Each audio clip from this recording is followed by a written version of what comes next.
Hey, it's Sizzling Popcorn. Man, technology. My USB port was going faulty, and so I had a hub going to that.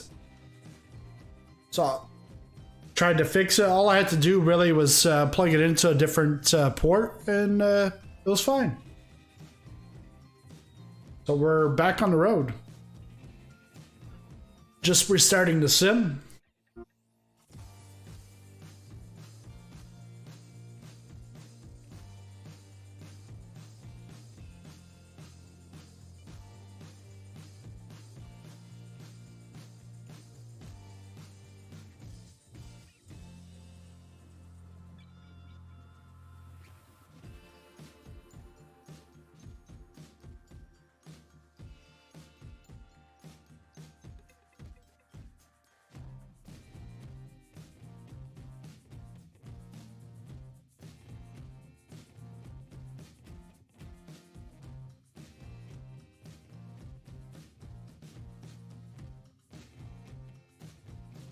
Right.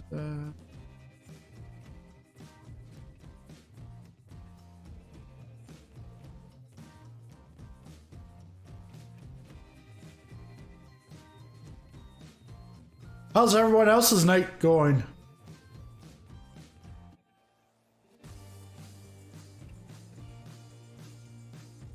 So tonight we are going to be taking off from Moncton. This is episode 2 or part 2 of my coast to coast Canadian flight from I was going to say from Halifax, but no, from St. John's, Newfoundland, all the way to Victoria, BC. If you missed it, part 1 went from St. John's, Newfoundland to St. Pierre, a French island just off of Newfoundland. Then we went to Sydney, Nova Scotia. Then flew down to Halifax, back up north to Charlottetown, and then we landed for the evening in Moncton. And each of the stops, the airports were from a third-party developer. All the different third-party developers, although sim add-ons was at St. John's. St. Pierre is default. Sydney was small airports of Nova Scotia from sim add-ons. Halifax was FS Sim Studios. Charlottetown was sim add-ons again. And then Moncton is Starport Sceneries / Aerosoft.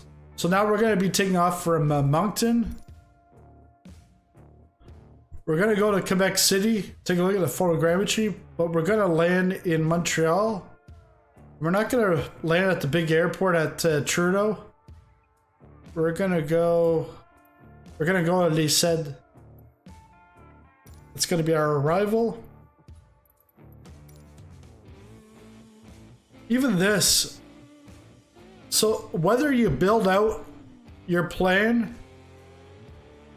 or you import it from, let's say, a little nav map, it screws everything up, and that's ever since Sim Update 5.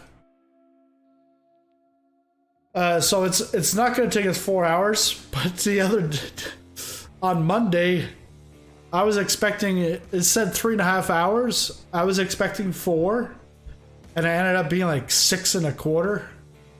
But I had to restart at one point. So Moncton will fly to Quebec City. We're in the Carenado M20R Ovation. Another thing about the Sim Update 5 that I'm not too happy about is this. I always have to put in, although this is how it was for like the first like 3-4 months, maybe even longer. But we're going back to Going back to the beginning there. Spartan up Microsoft and Asobo. Conditions. So we're going with live weather. I think what it's going to do is... Oh, it actually switched. So I'll take runway 24. Good. Because 29's closed in real life. They're doing repaving. Altitude. I'd say let's keep it at 5,000.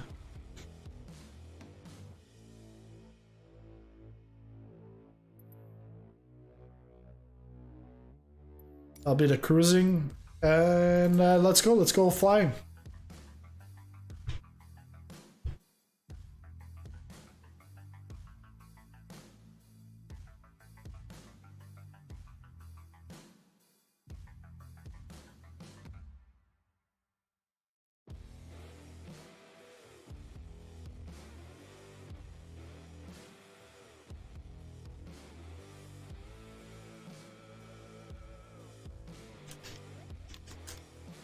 I'm gonna put a poll in the chat for you guys to answer. Have you ever been to Quebec City?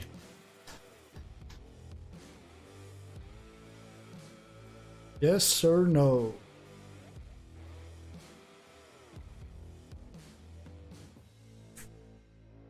And what I mean Quebec City, I mean like in real life.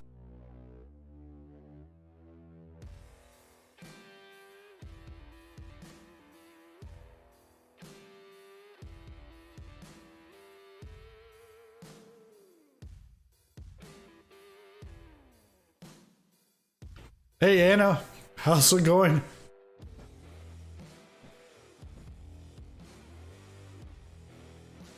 I was ready to take off and everything, and I get into the cockpit and I couldn't move. The my USB port for my hub went just malfunction. Oh, that's what I want. Little nav maps.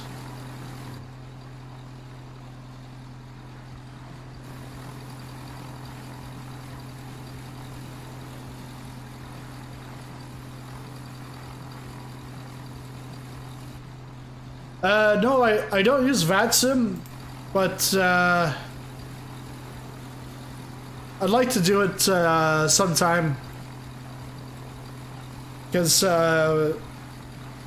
one guy with the Flight Sim Expo, he's trying to get me to do VATSIM. There's a controller for Boston. Because I thought of it like probably a good 10 years plus ago.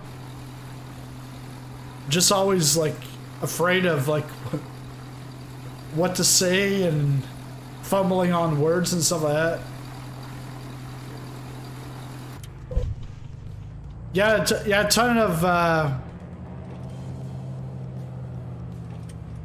of scenery on the probably flightsim.to.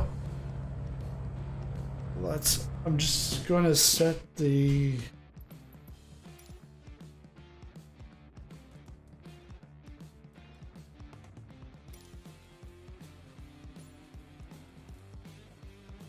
ATC voice is on.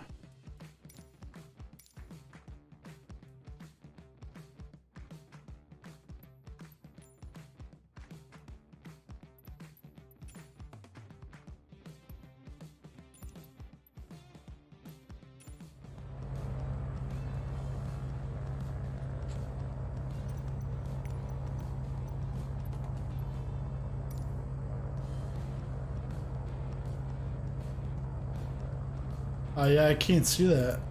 All right.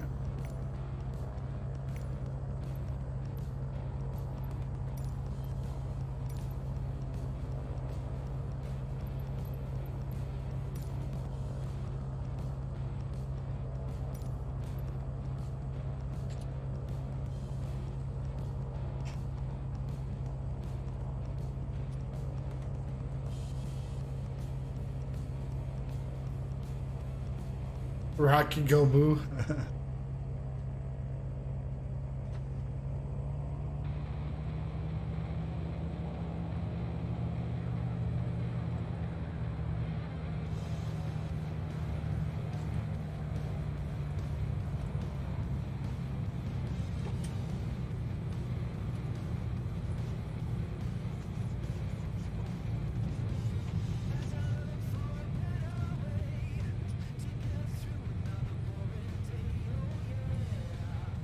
Oh shoot. I think I'm on the runway.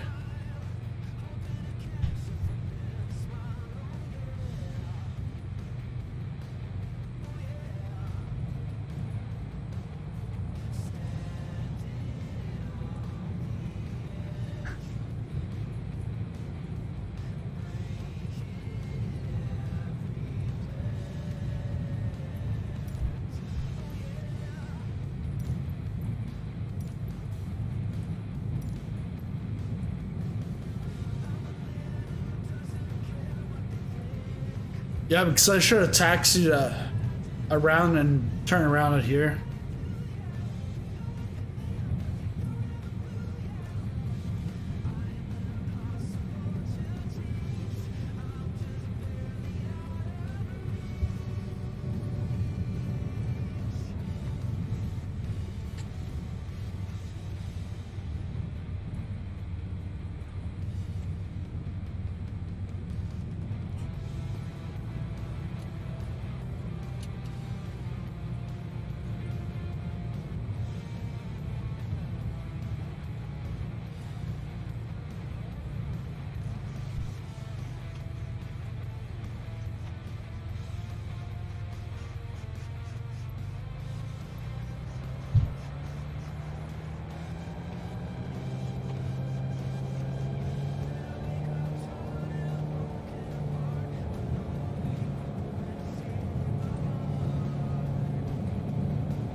Moncton approach SizzlingPopcorn 007 is type 1 miles southwest of Moncton, 400 feet.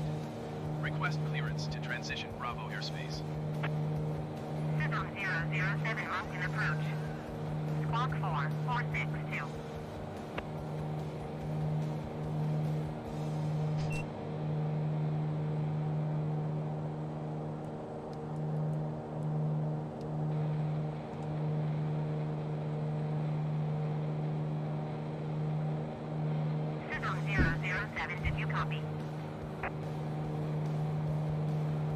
Yes, I did. Squawk 4462 SizzlingPopcorn 007.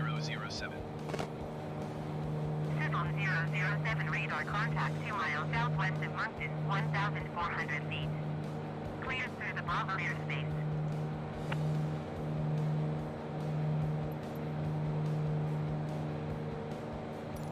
Cleared through the Bravo airspace SizzlingPopcorn 007.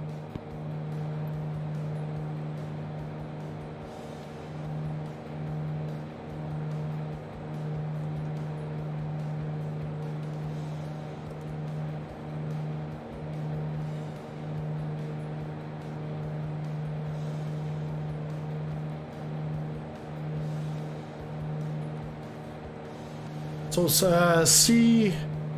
was it, CY?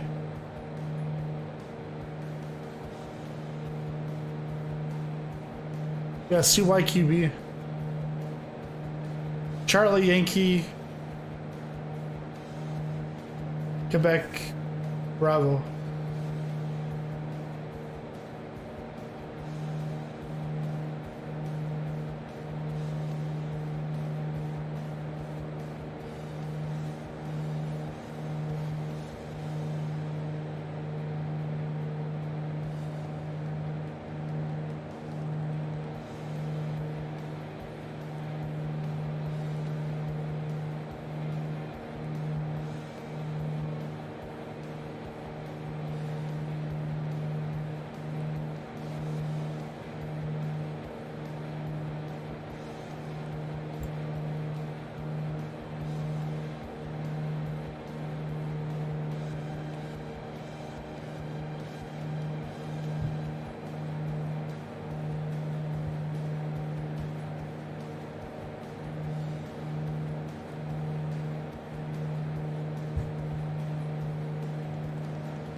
Yeah, it looks like some thick clouds there.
Just breaking through 3,000.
decimal 125 Sizzlone 007.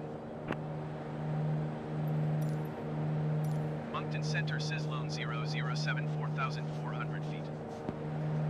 Sizzlone 007 Moncton, center altimeter 30.15, continue as planned.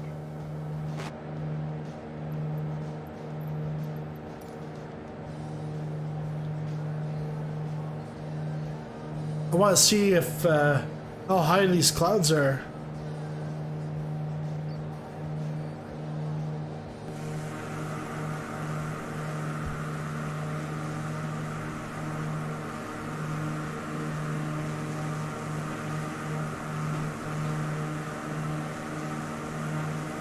Yeah, let's bring this up rather than flying in the cloud.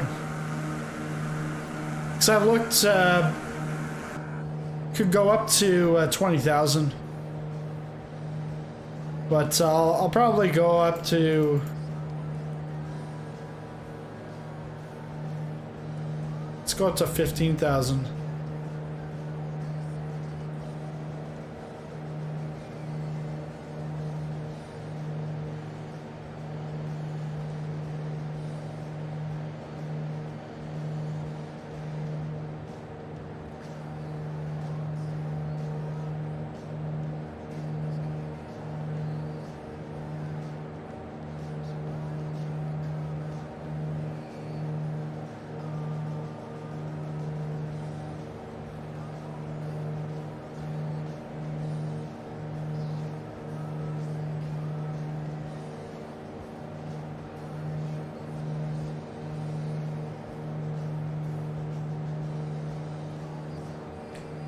Looks so nice.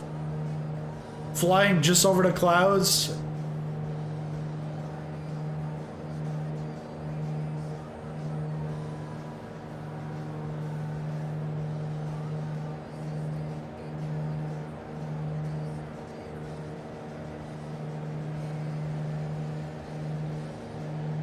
So now we've completely veered away from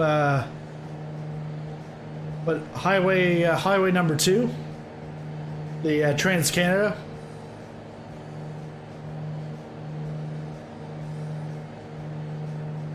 I think we'll be flying just north of Chipman.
Contact Moncton Center on 123.7.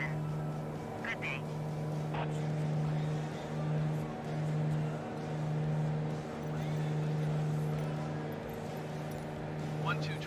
.7 Sizzlone 007. And I can see just up ahead, Air Canada Jazz is going from Moncton to Toronto to Pearson. Moncton Center Sizzlone 007, 6,200 feet. Sizzlone 007, Moncton Center, altimeter 30.13 continuous planned.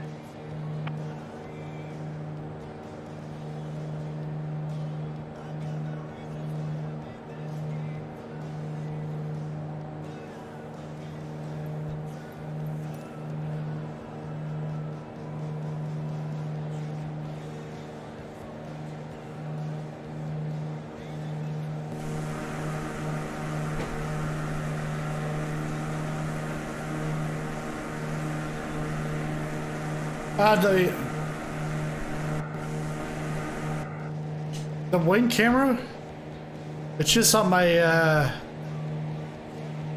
hat switch on the yoke. Oh, what's going on? I think my AP went off. No.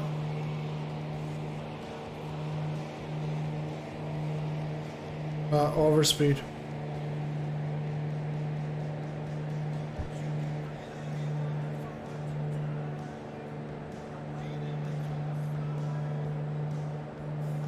Yeah, so on the hat switch, I can go left is to look left, then right, look right. If I push back, it gives me the instrument. If I press it again, it brings me right up. Well, if I do it a third time, it brings me to this. Then if I go forward again, and then spacebar just brings you up.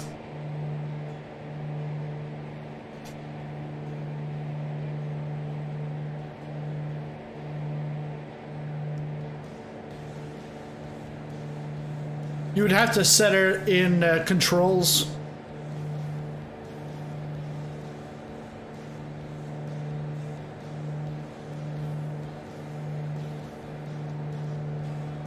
So we're just about to fly over just north of Chipman,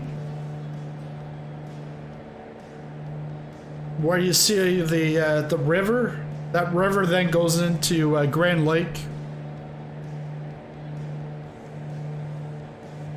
And that's Grand Lake right there. Sizzle 007, contact Moncton Center on 124.3. Good day. So we are completely bypassing Fredericton, going north of it. And Air Canada Jazz is flying just above Fredericton right now. Sizzle 007, did you copy?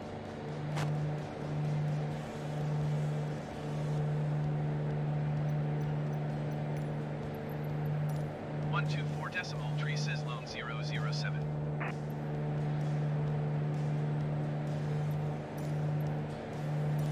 Moncton Center Sizzlone 007 5,100 feet. Sizzlone 007, Moncton Center, altimeter tree 0.1 tree continue as planned.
Why am I sending?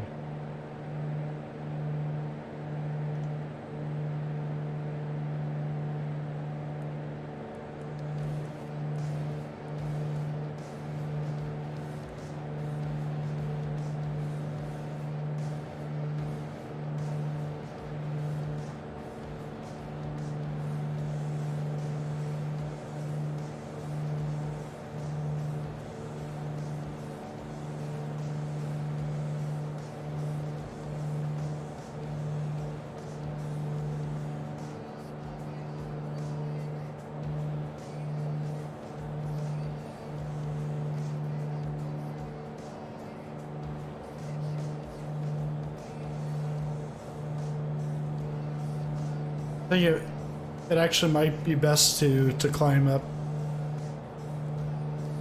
Now that clouds are still there.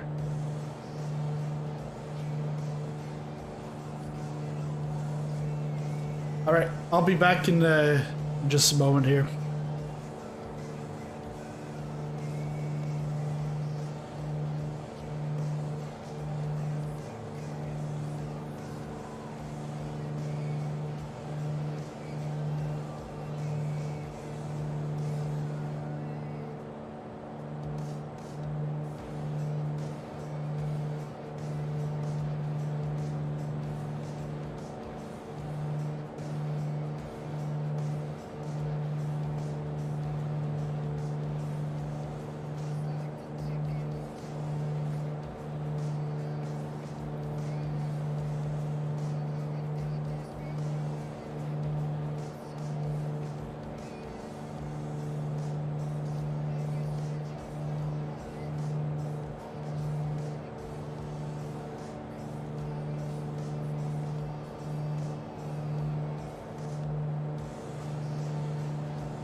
All right, so I'm back, and we're just about to cross Highway 8. And we're almost directly north of Fredericton.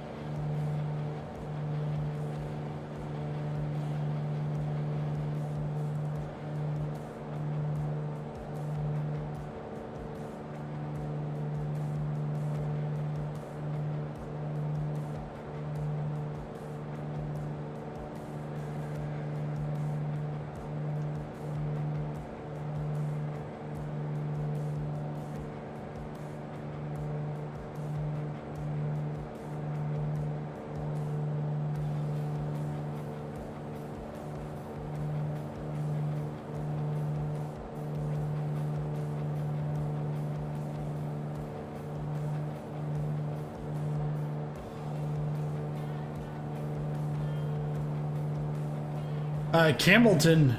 Yeah, Campbelton's, it's gonna be...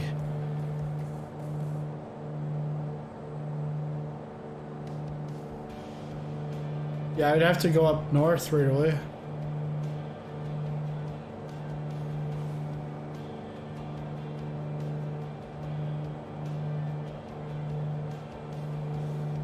Let's see what we can do here.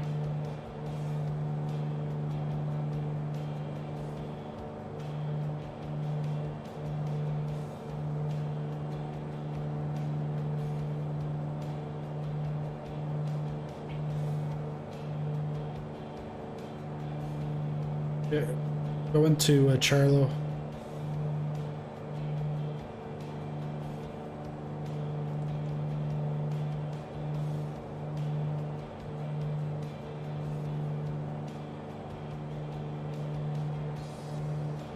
CYCL.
There we go.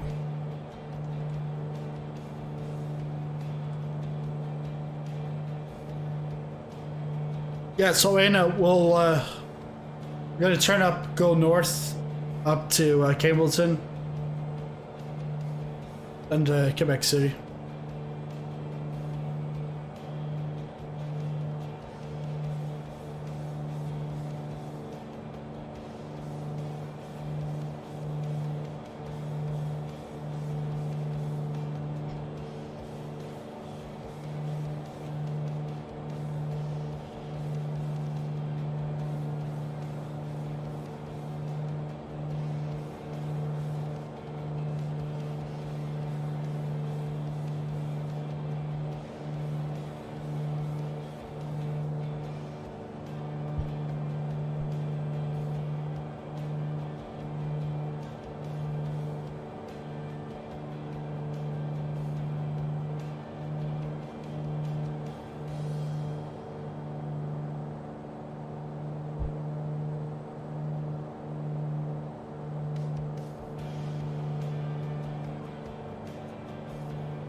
Yeah, I want to be able to do some more like custom camera angles. Right now, like there's angles that I can do, but I need to go in the exterior mode, and I don't like exterior because then you have all the you have the altitude, the speed tape, stuff like that on the screen. I just don't like that. So in my case, I would have to put it up to triple monitors so that in the middle I wouldn't have any of those gauges.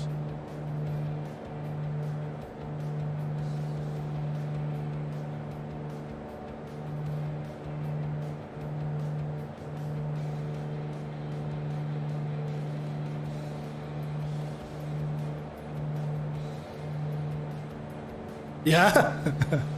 You can turn them off?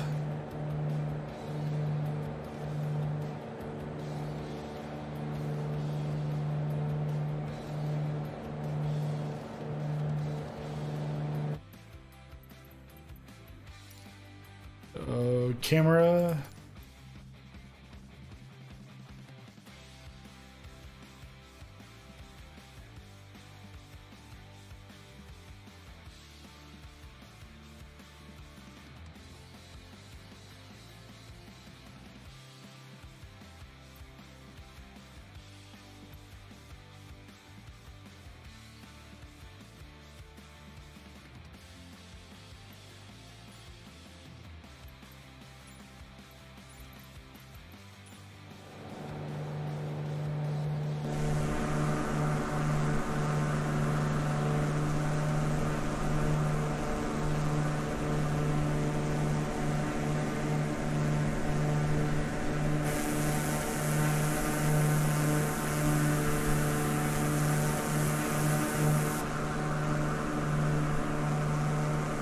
Wow, thanks.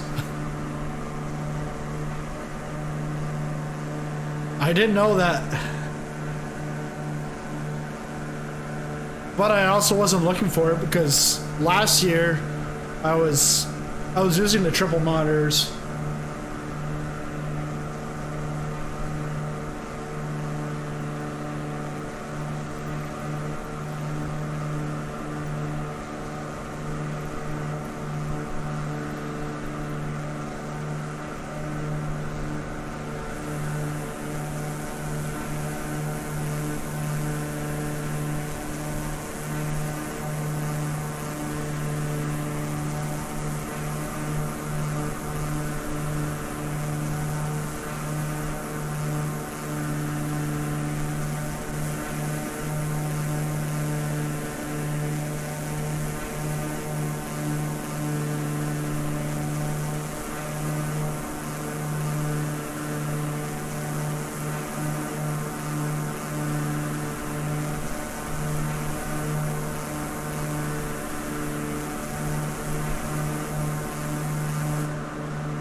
I remember last year I was doing a hurricane hunting video, like a live stream, and I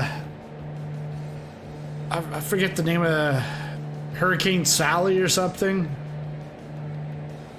And when I was coming back, I was going towards like Alabama or something, and I had that belly shot, and someone made a comment like thinking like I was like this was like a real plane and stuff, like this was not a simulator.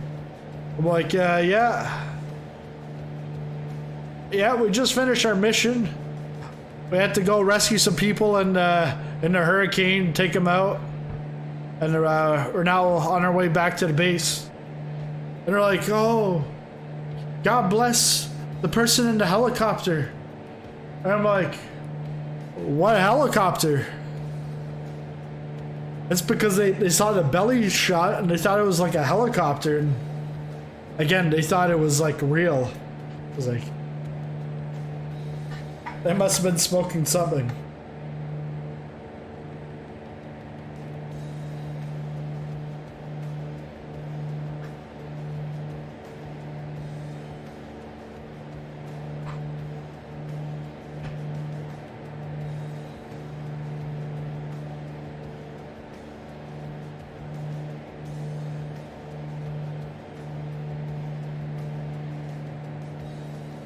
Oh yeah? Where's that at? Virtual flight school by real instructors to help you train for VATSIM.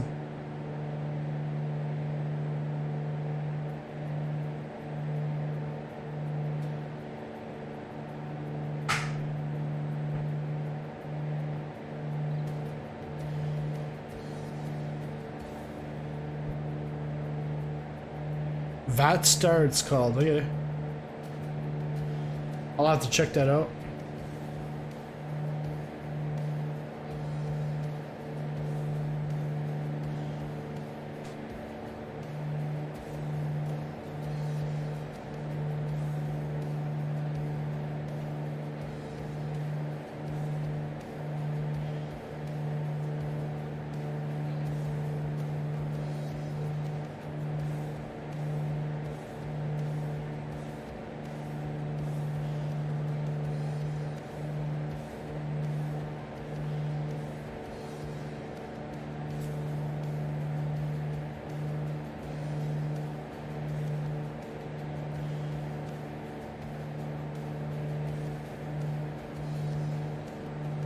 I just searched that VATSTAR. In the description on Google it says we utilize screen shearing rather than sharing. Shearing. So they're gonna cut your screen. Wow.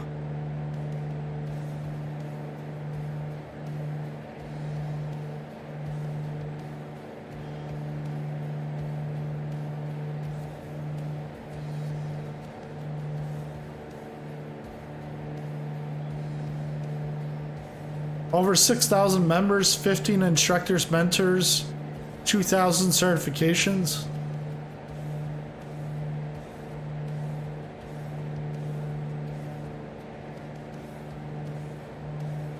Oh, Orbix is one of the partners. Well, obviously VATSIM. ADA simulations, virtual fly, nice.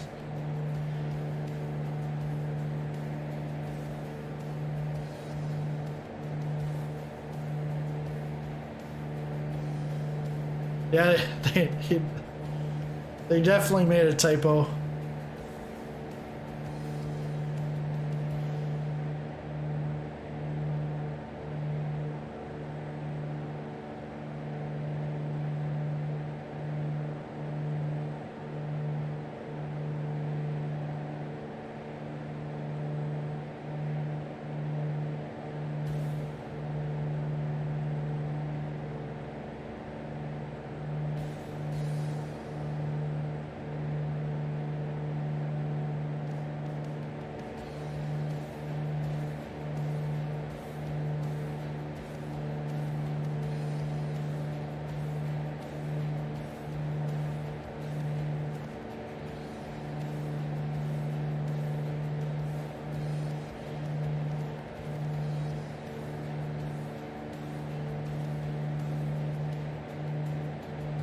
Very interesting orientation events and discovery flights.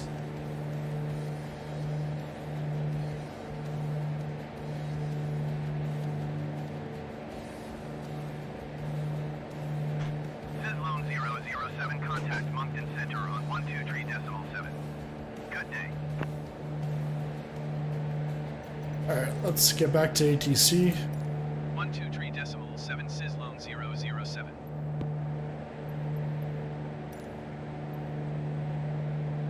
So we're about 66 nautical miles south of it's not Charlie, Charlo, just south of Charlo, which is close to Campbelton. So, yeah, Campbelton.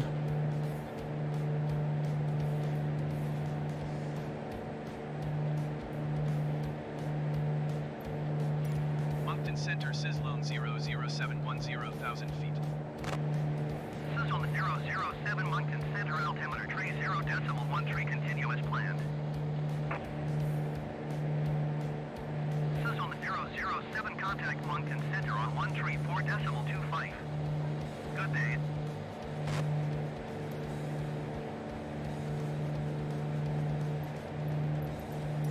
One 134.25 for Sizzlone 007.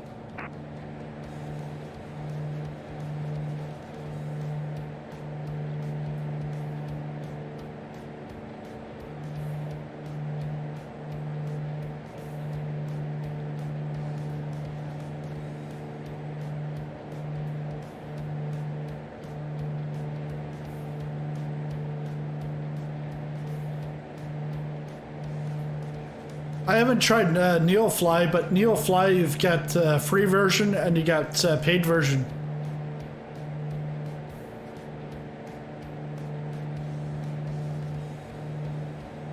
I think what I should do is like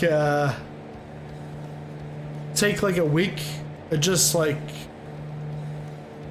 play like the three major ones that I know. NeoFly, which is free.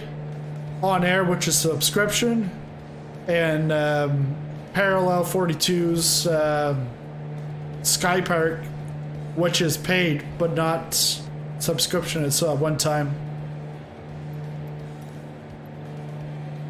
and then compared to 3. Sizzle 00710,000 feet. Sizzle 007 Moncton, center altimeter tree 0.13, continue as planned.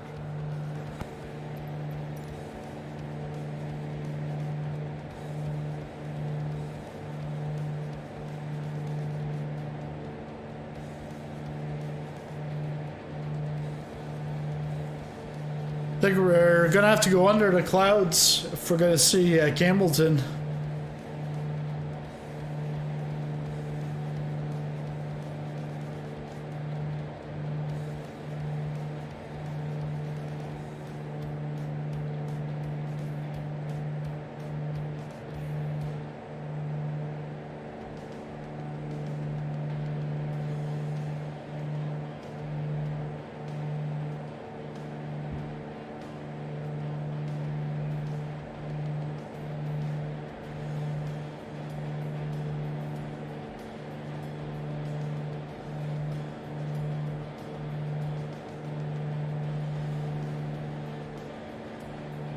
Moncton Center KLM 692 is at flight level 390, descending 10,000 feet. KLM 692 Moncton Center, continue as planned.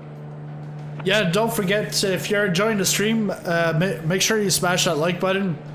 Just helps with the algorithm and the channel, and I thank you for that.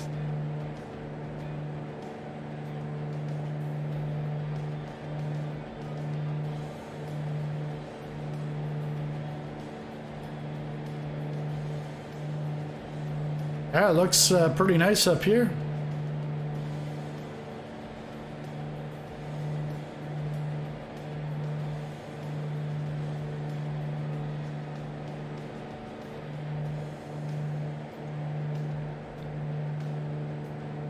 Oh.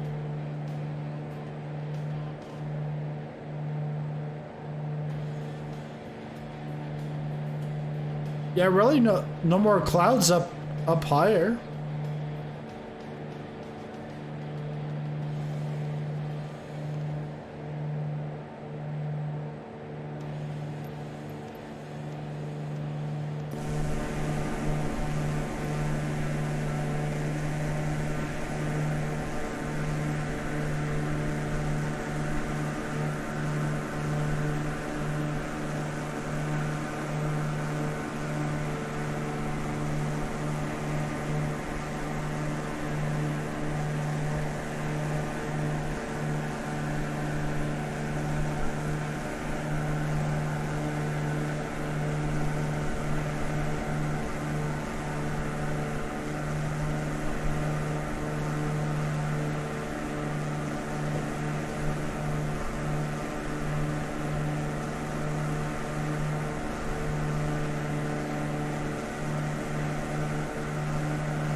Got a little turbulence up here.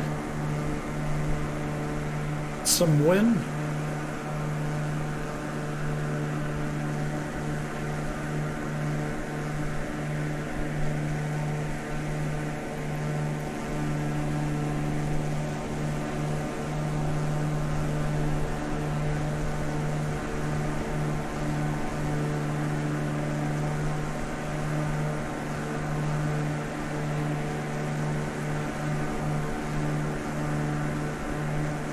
KLM 69er to contact Moncton Center on 123.7. Good day.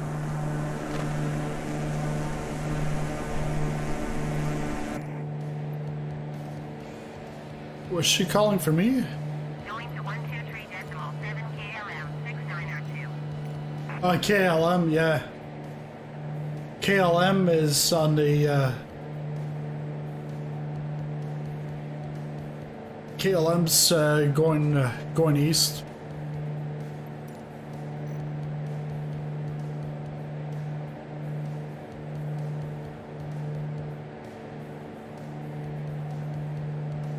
Going to Echo Hotel Alpha Mike.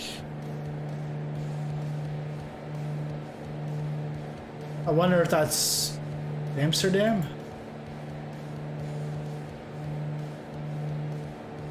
Yeah, Amsterdam. Hey, thanks for the sub, Brewster.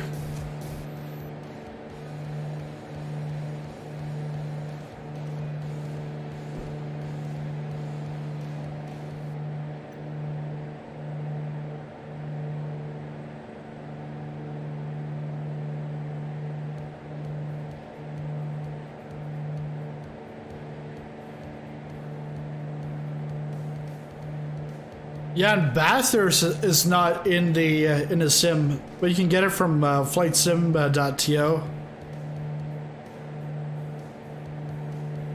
Campbelton will be coming up shortly. I've got to. We gotta bring it down to 5,000, or let's go 4,000.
And for those that are new to the channel, we've got community flights on Friday nights, 7 p.m. Eastern Time, 8 p.m. Atlantic, or 11 p.m. GMT Zulu.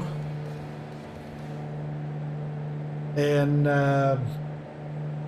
yeah, this Friday, I haven't put the plan together, but gonna be using the new Aviate Husky A1C.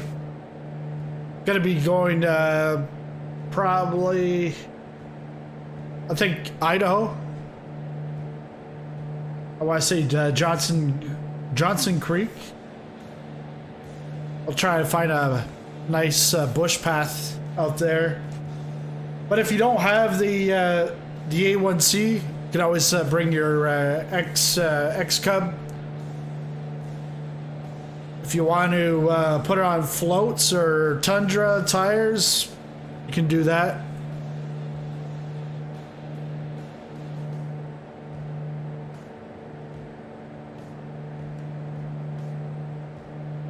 But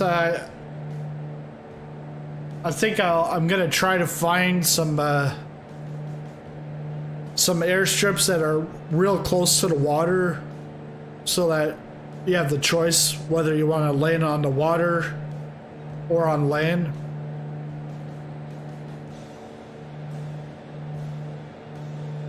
Yeah, keep improving skills, don't get stagnant. It's so fun to learn stuff. I know nothing yet, trying to learn, yeah.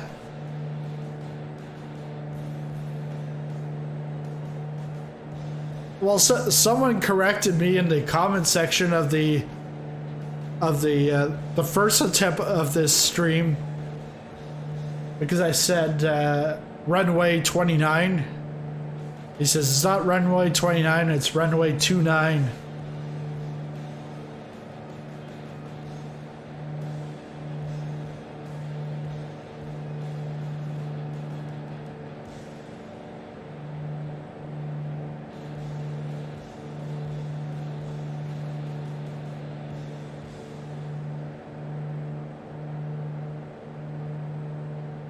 Let's bring the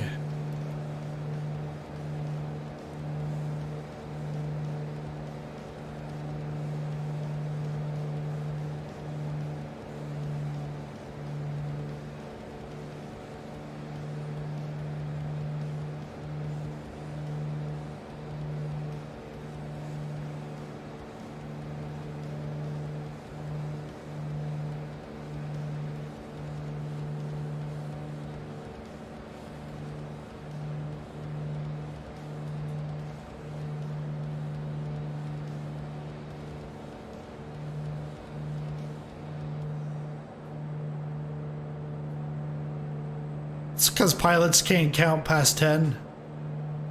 Actually, they can't count past 9. Because it's 10, not 10.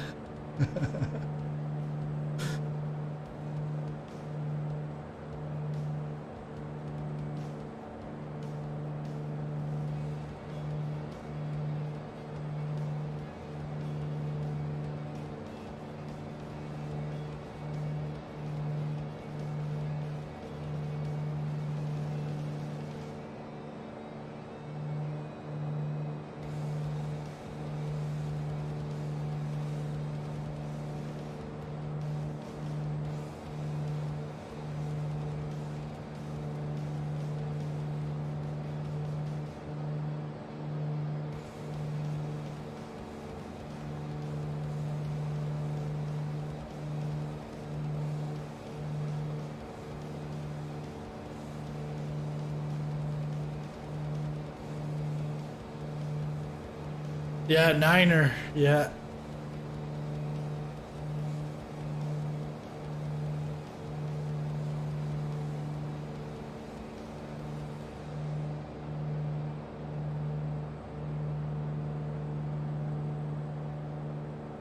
Well, before I took like a few months off, I was getting pretty good at my alphabet,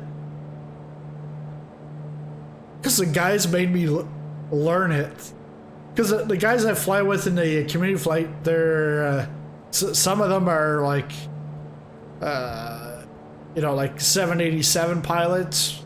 Some of them are like caravan pilots. Some of them are instructors. Some of them are just private license, and some are just flight simmers. And some of them are even Xbox flight simmers. But the thing is like, we all help each other out, and but they taught me. They said you need to learn your alphabet, because I'd be like Alpha, Sally, Romeo. Like I would make up names, and one guy would just cringe, and he'd always correct me.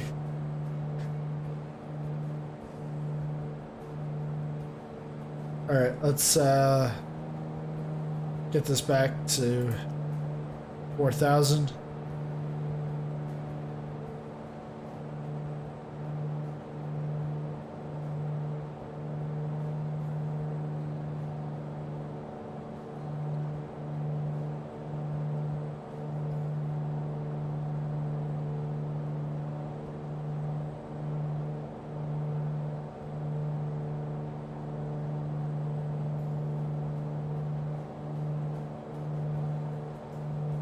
Oh, there's a plane over Campbelton right now.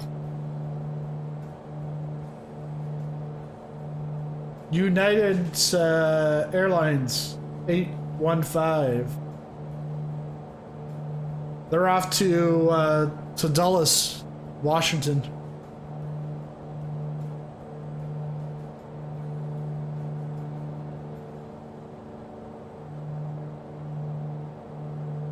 Well, can't see them. They're at 35,000. Not 35,000. Flight level 358.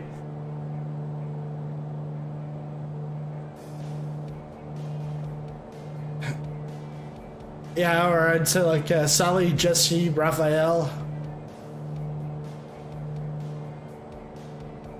That was the name of a talk show host from the 80s, 90s.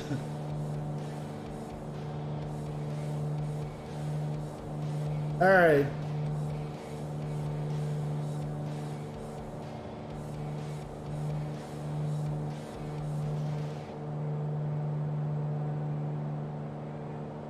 I can see the airport.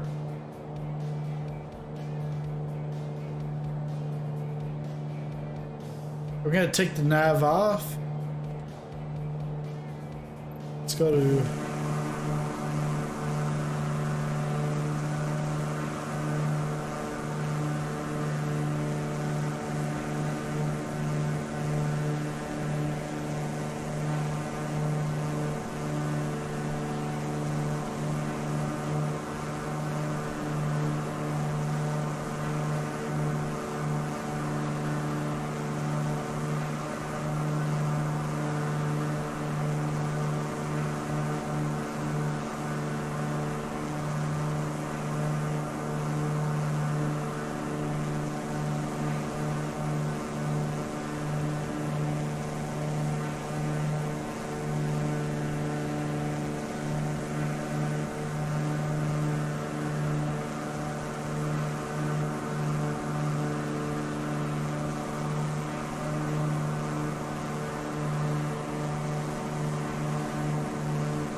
Yeah, it's good that they have updates, but yeah, that is annoying. They have to update every time.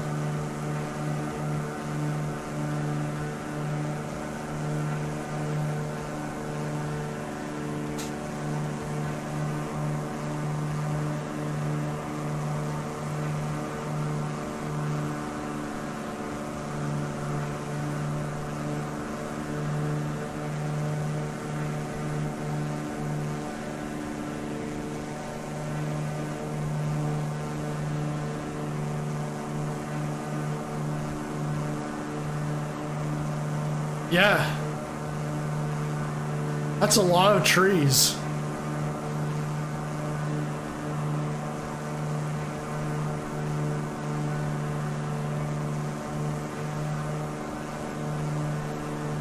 So you've got Dalhousie, which is like the on the tip here, and then your Campbelton over there.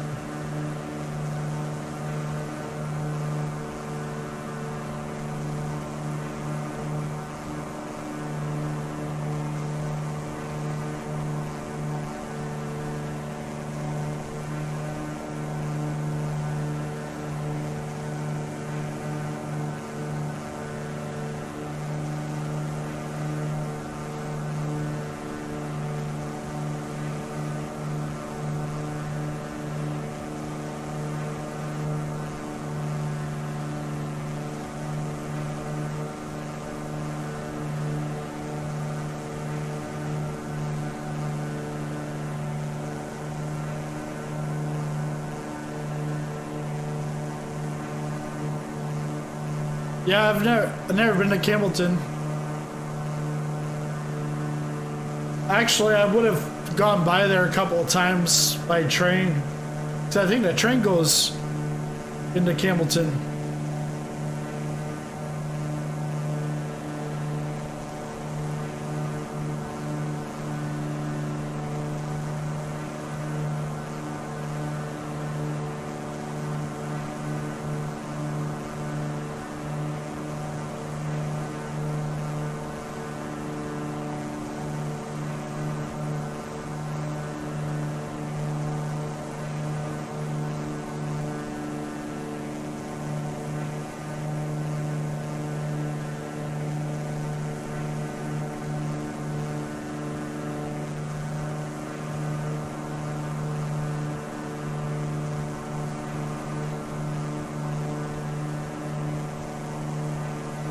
Sugarloaf Mountain.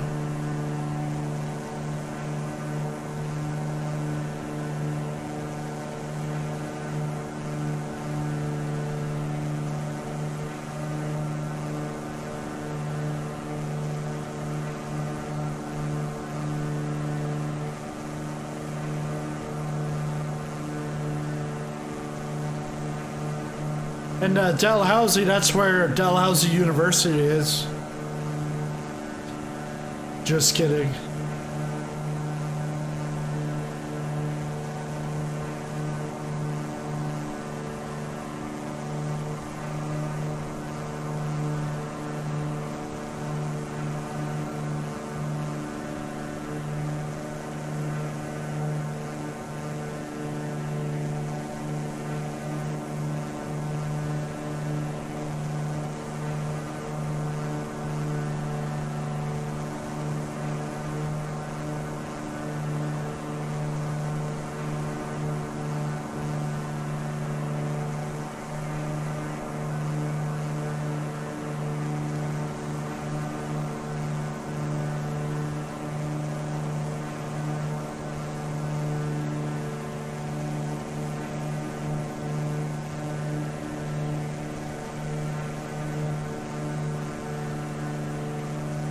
It died climbing it?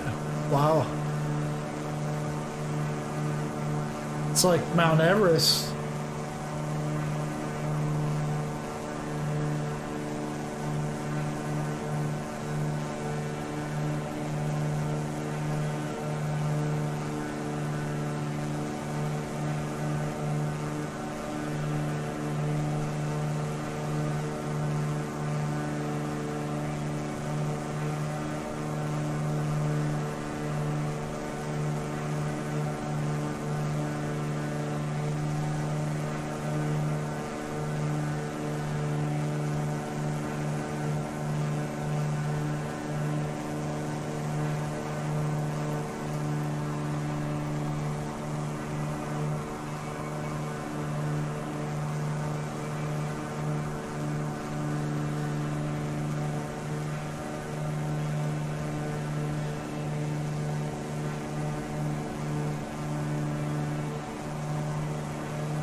Oh, it's actually clear now. That's good.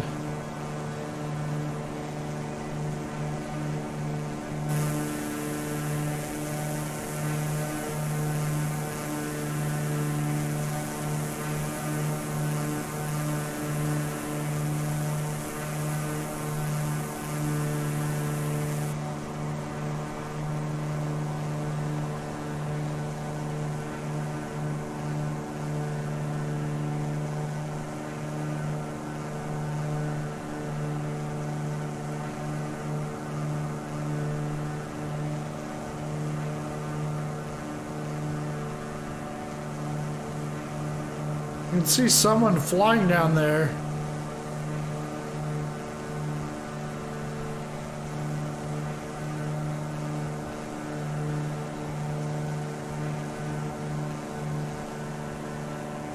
Ah.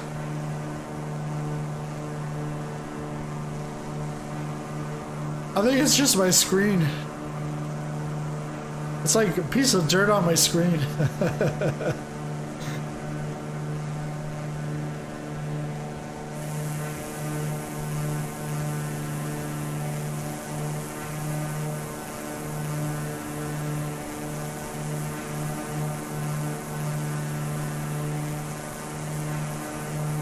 Yeah, you said it's insanely beautiful, and then all of a sudden it froze. Okay, yeah.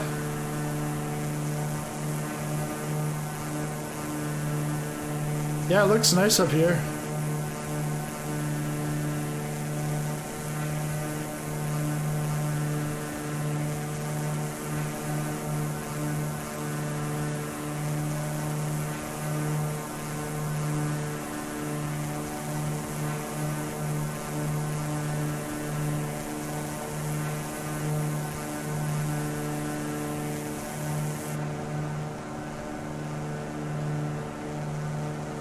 And there's Campbelton.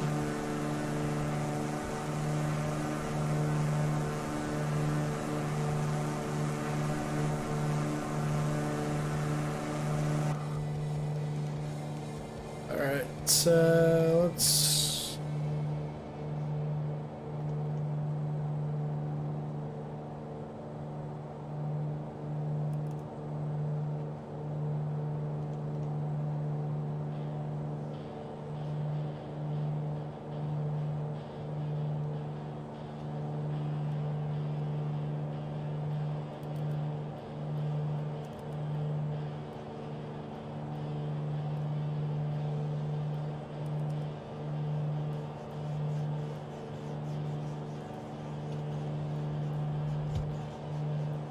Oh.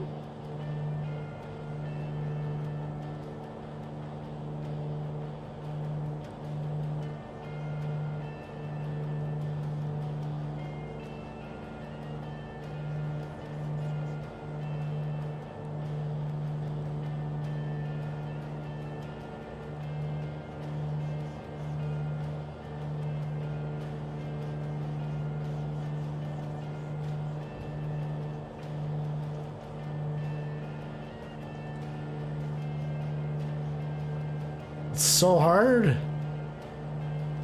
Okay, take over there, autopilot.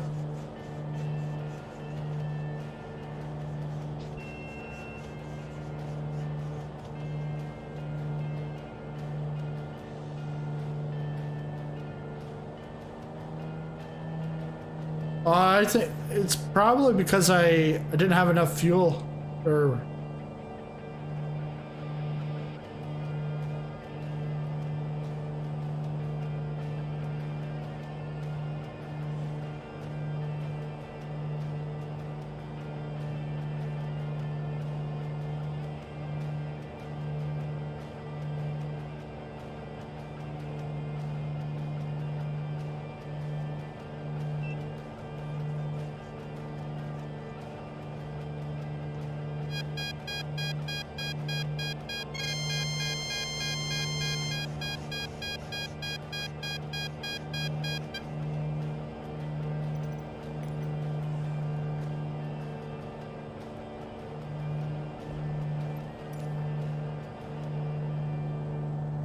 No one saw that.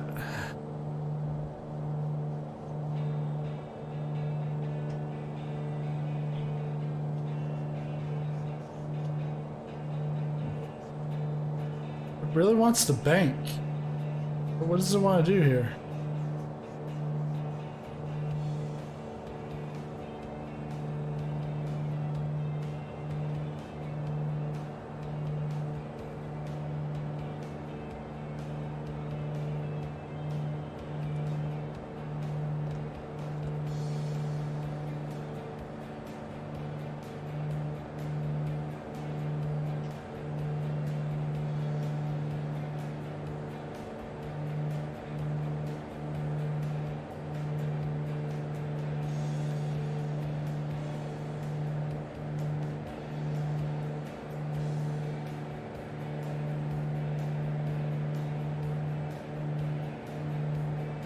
I wonder, you could probably get that that bridge on flightsim.to.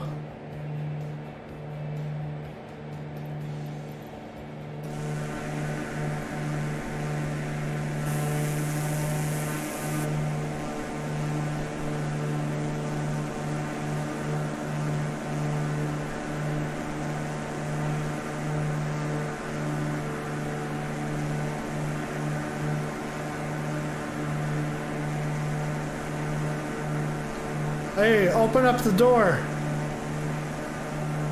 My name's Jack. This is a hijack.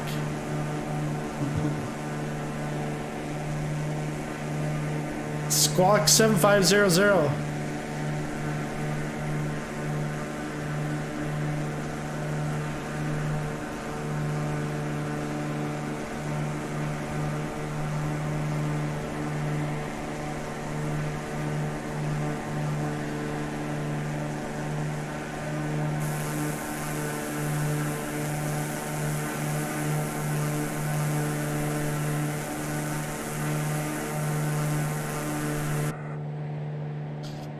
Hey, if you've got Amazon Prime, you should watch Squawk 7500 with Joseph Gordon Levitt Jr. I know. Was it Gordon? Whatever his name is.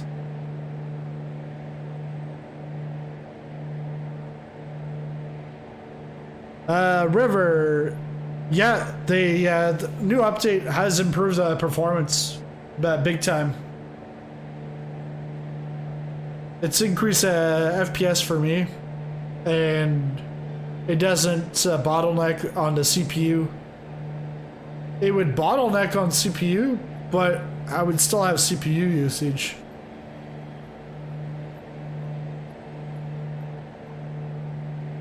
Where do you input Squawk? On this thing?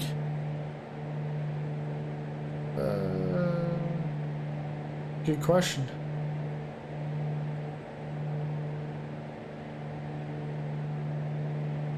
That's on my swap.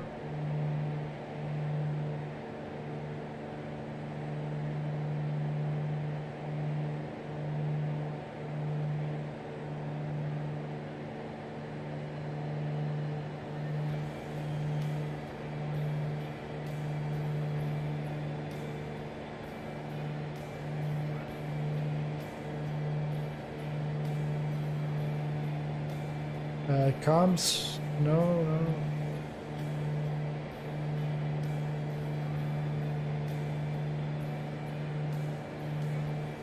Right here.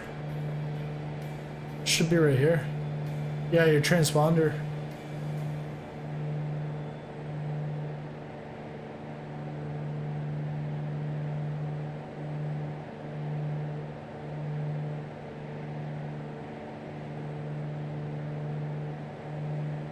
Yeah, it's because New York City, I did a test, some benchmarking with the Boeing 747 at JFK. In Ultra, I would get about 14 to 20 frames per second, and then I think high end was about like 20. Between 20 and 30. Now with Ultra, I didn't go back into the Boeing 747, but I went over to Photogrammetry, and I'm getting like 60 FPS. And I would imagine I'd be getting like probably 45 at JFK with everyone on, with a multiplayer on.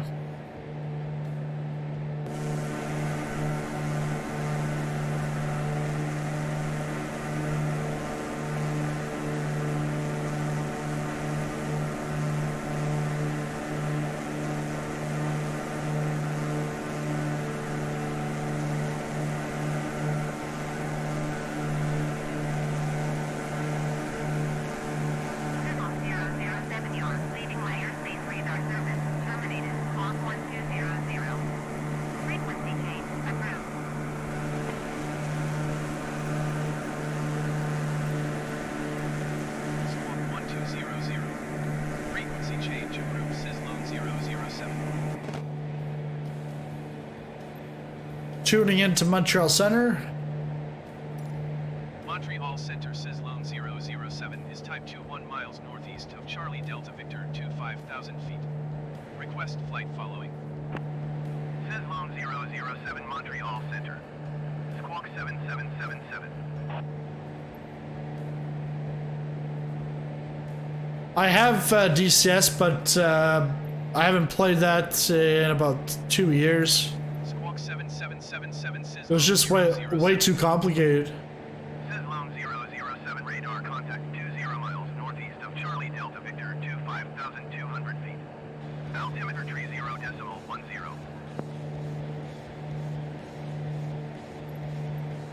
Roger, Sizzlone 007.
Yeah, it's definitely challenging.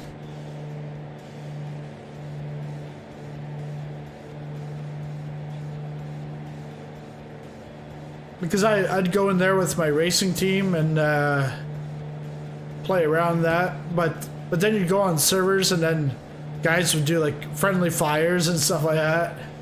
So then it's like, what's the point?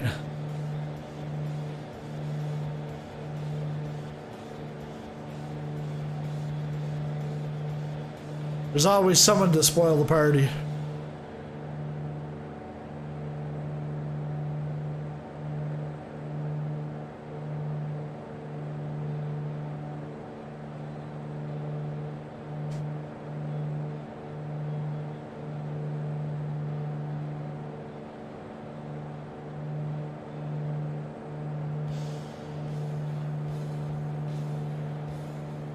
Man, I should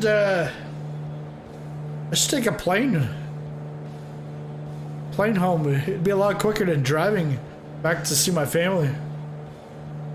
Wow.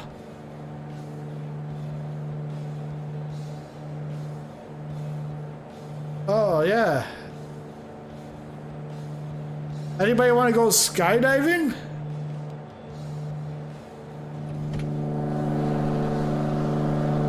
All right, leave. Get off the plane.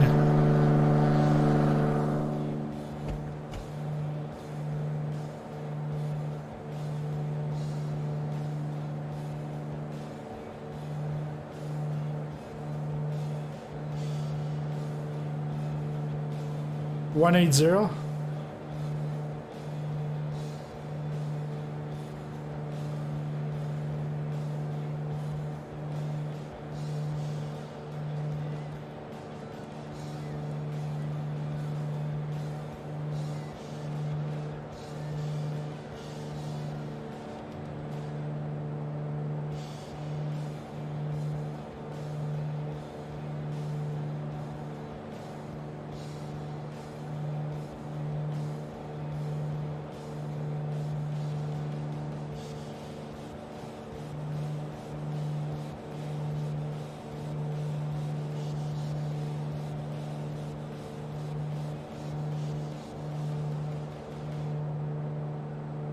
Yeah, trying to figure out the controls on a empty server. Yeah, it's always best to do that. It's just like in iRacing, when you're trying to learn a new track, you don't go on a practice server with a bunch of other people and ruin their practice. You might as well go by yourself in a test session, or you know, host a session with some friends and do it that way. Moncton Center on 134.25. Good day. Good day. 134.25 Sizzlone 007. So we're back on the Moncton Center. Moncton Center Sizzlone 007, 5,700 feet. Sizzlone 007 Moncton. Center altimeter tree 0.13. Continue as planned. I must be back in New Brunswick or something. Like, Quebecers don't want me.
You guys fly X-Plane at all? Or just Microsoft Flight Simulator, DCS?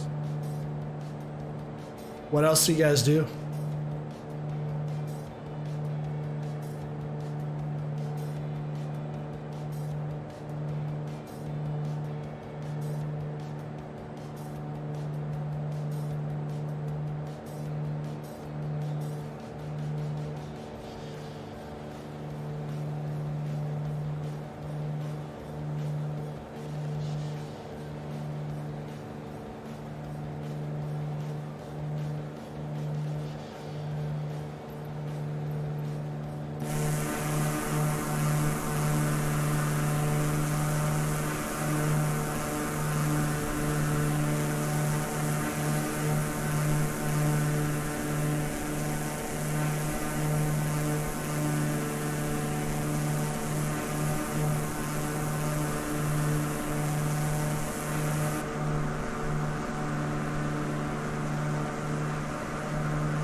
X-Plane and for Forza Horizon 4? Or...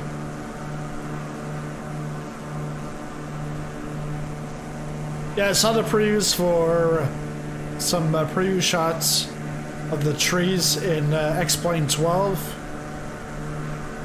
They're gonna have a bigger announcement at Flight Sim Expo in September, and I'm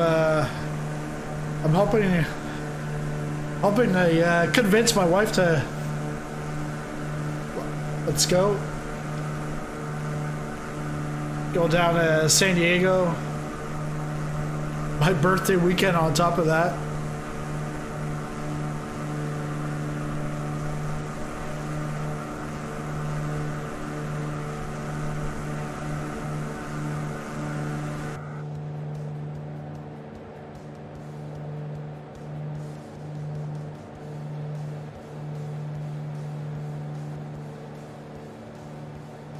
Let's see how close.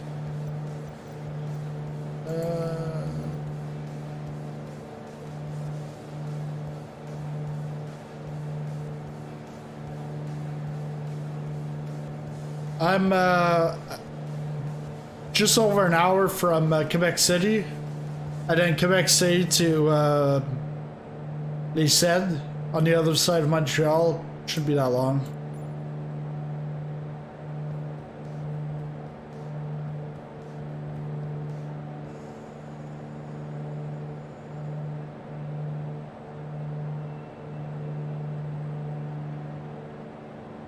So they had a video. I think it might be on the. It was last week at Oshkosh.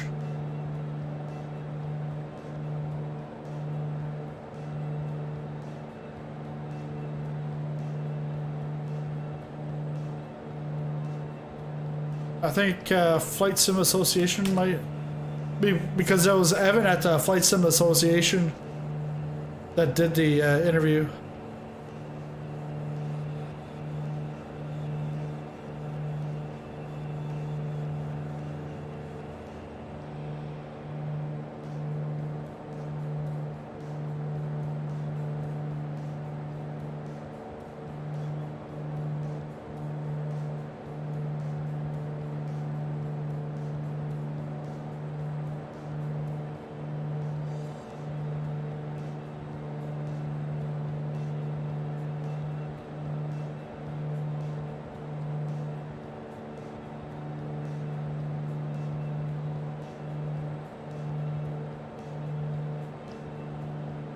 Just getting you the link here.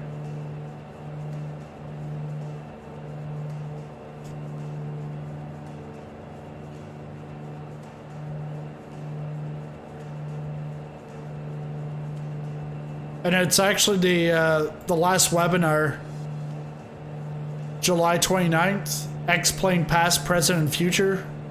That's where Evan talks with Austin. Looking at like the trees, they're going from like a 2D to like 3D. but he was talking about like a question that came up was, are you going to be able to get turbulence off of the mounds and like from the trees and stuff? That's going to have an effect on the wind. And he never really thought of that. Well, I know in Microsoft Flight Simulator, the wind, there's the effect of it going over hills and trees and stuff like that. So, I think I'm gonna be sticking it out with Microsoft Flight Simulator.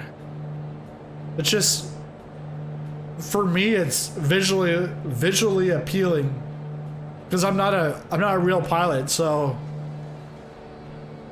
to tell me like the plane, the flying model is better on an X-plane than Microsoft Flight Simulator, yeah, sure. But for me, if I'm not a pilot, I'm not gonna know the difference. I'd rather something that's visually appealing that will make me want to come back to the sim over and over again and fly more and more and constantly find places to explore. You can also do that on X-plane, but on X-plane the graphics, even when you get to X-plane 12, aren't going to be as great, because you got to think, X-plane is a small company. They're not going to be streaming data of like, what is it? They got like petabytes of data streaming to us of like the world. They've got like Microsoft's got the connection with Bing and all these like servers and stuff like that. X-plane will never be the same as Microsoft Flight Simulator, but the way that it can compete is with a flight model, which it does a better job at.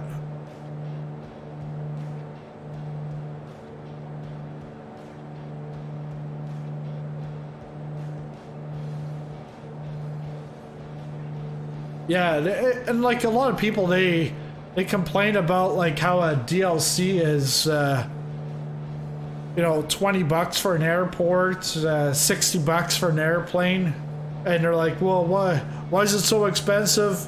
That's like the price I paid for the base sim.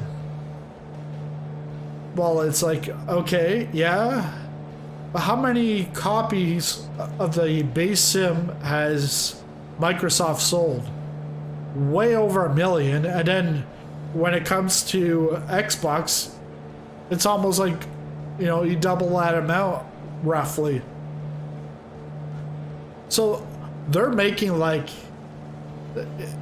they're probably making like $250 million just in revenue. Yes, they've got their costs and stuff, but then let's say Orbix or Aerosoft with a CRJ, it's roughly about like $60 or whatever. Well, Sizzle007, contact Montreal Center on 134.65. Good day. Aerosoft's not going to be selling, they're not going to be selling a $250 million, or they're not going to make a $250 million in revenue, because they're not going to be selling multiple millions of copies of that CRJ. And then on top of that, then they have their expenses and stuff like that. But it's just, people just don't understand business, and everyone wants everything for free until it's them. It's like, okay, why don't you put like let's say 1,000 hours into a plane. It's probably even more. Actually, one dev said it took 4.5 months, 7 days a week, for I think about 5 hours a day, 4 devs to get one airport done. That's a lot of manpower. And then now tell them, okay, but you can't charge anyone. You got your expenses, but you cannot charge anyone. It doesn't work like that. And that's... 007, 11,600 feet. Sizzlone 007, Montreal Center, altimeter tree 0.17, continue as planned. And that's where, like, Microsoft Flight Simulator, they can't do every single airport. Because if they were to do all that work, it would cost us probably over $1,000 a copy. Even if they sold millions of copies, it would cost us $1,000, and we'd probably have to wait 50 years for the finished product, because it would always be a work in progress. So yeah, it's just like a lot of people, they're like, oh, I want everything for free. Yeah, well, why don't you work for free? Why don't you work your day job, your 40-hour, maybe even 60 or 80 hours a week for free? You still gotta feed yourself and pay your housing and take care of your family and all that, but you don't get paid. So where are you gonna get the money from? And that's why I have memberships now on the channel, because it's like I put in a lot of time. I put in time in these videos, these streams, community events, and then then people show up into the Discord, and then they're like, "Oh, where's the next airport? Where's the next airport?" Well, dude, you have the flight plan. I took the time to make the flight plan and make it available for you. And then you show up and you're like, which airport are we going next? It's like, just follow along. And it used to be like free voice chat. Now it's, you have to be a YouTube member, not a subscriber, but a member, in order to have the access to the voice channel. Because then it takes away the people that show up like once, and then they just, after accepting the rules, which one of the rules is like language and stuff, and then they break it, like, you know, they drop a couple of F-bombs right in my stream, and then it's like damage is already done. Like, so now it's the voice chat for community events, that's now all members only, not subscribers, but members. And some people don't understand. They're like, yeah, well, I'm a subscriber to your channel. Yes, thank you. You're a subscriber. It means that you're gonna get notified of my content when I put out a video at 4 o'clock in the morning, because I spent 6 hours editing it. But you know, you're supporting that way. But a membership is taking it a step above, and it's like financially supporting me, like helping me pay for some of the expenses that I have, that not like, let alone like putting food on the table, but it's just like the editing software. The editing software costs me, and then there's DLCs that, you know, like the Husky A1C, that I paid out of pocket. I don't always get them for free.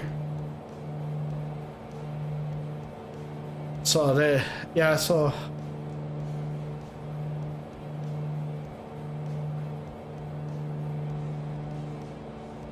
I just went on a rant. But yes, the devs have to get paid somehow as well. Yeah, that's right.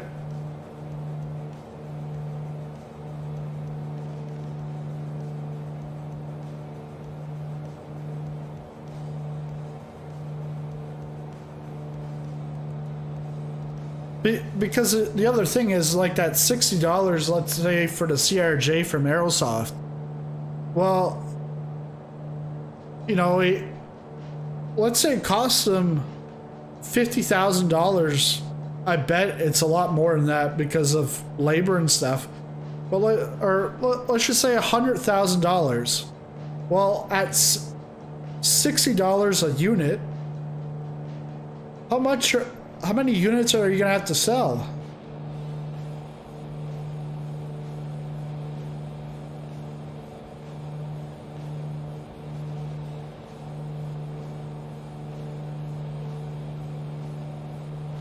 You're gonna have to sell roughly about like 1,700 units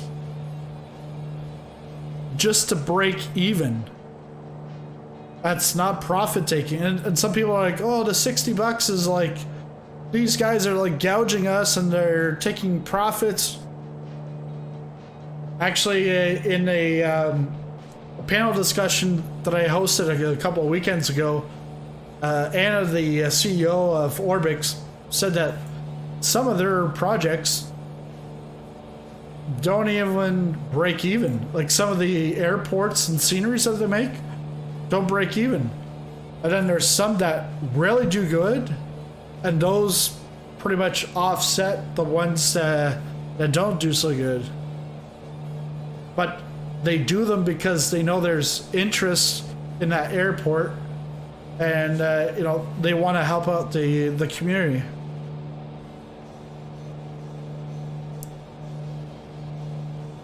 Saving up for the F-15, and are they coming out with the F-14? And it'd be a lot of units to make. Yeah, the F-15 and Microsoft Flight Simulator or DCS, because in the fall, just in a couple of months, I think it's either October or November, we'll be getting the Top Gun DLC, and I think that's going to be free from Microsoft. I'm not sure how well it will be done, if it will be like arcadey, which I hope it isn't. We're up to what, 15?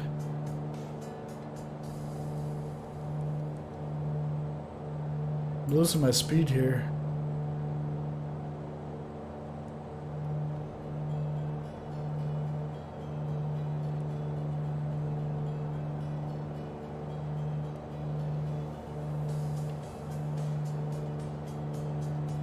I hate this with the mouse.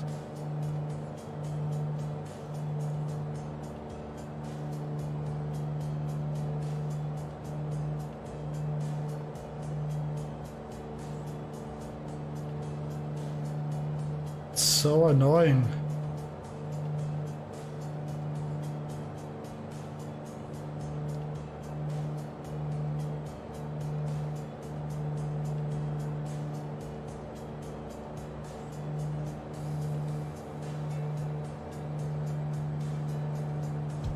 Oh, that's not what I wanted.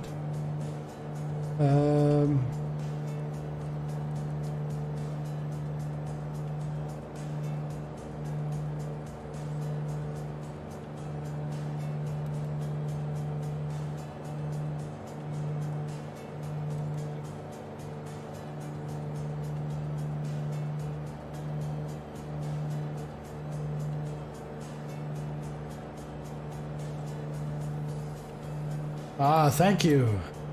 Thank you. Right, 15. Okay. Sorry, I'm not.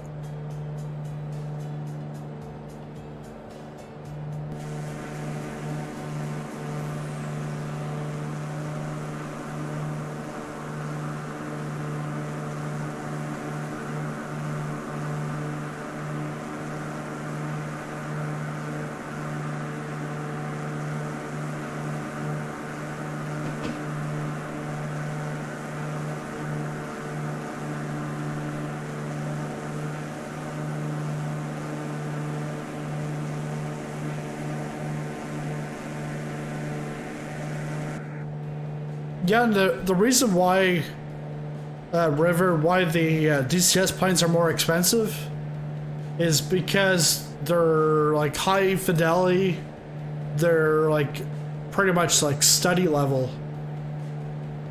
Sizzlone 007, contact Montreal Center on 125.1. Good day. So by just keeping it at 15,000, our speed's going up again, and that time we just cut like 15 minutes. Please acknowledge.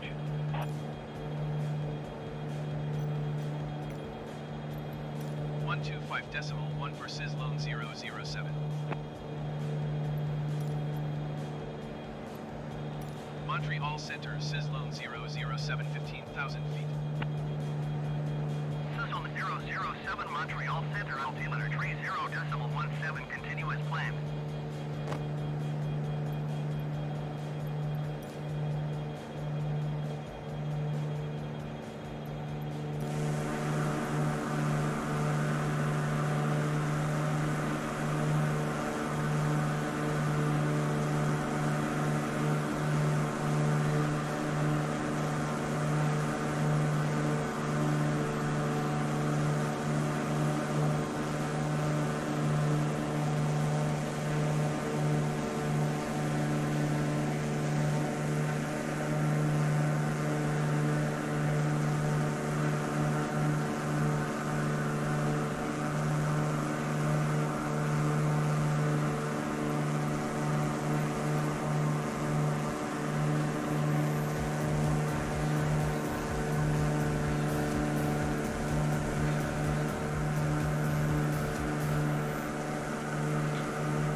Thanks for the sub, DJ Drago. Welcome aboard. We're just southeast of Rivière-du-Loup, which is right on the St. Lawrence River. That's pretty much where I get onto the 20 to then drive on the south shore to about Sorel. You get onto the 30 to bypass Montreal on the south shore, and then back onto the 20 and on my way to Ontario.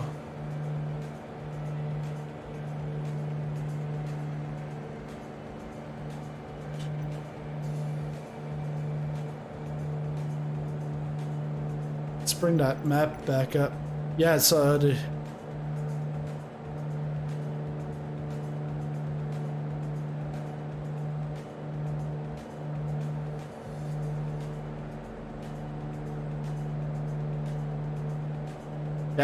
is Rivière-du-Loup, RDL.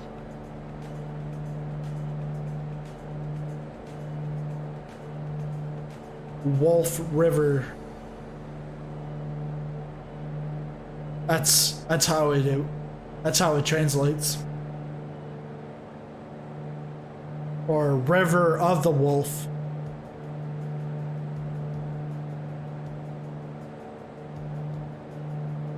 I've heard that some real Air Force pilots like DCS better than their sims due to actual modeling of the aircraft and the physics. Yeah.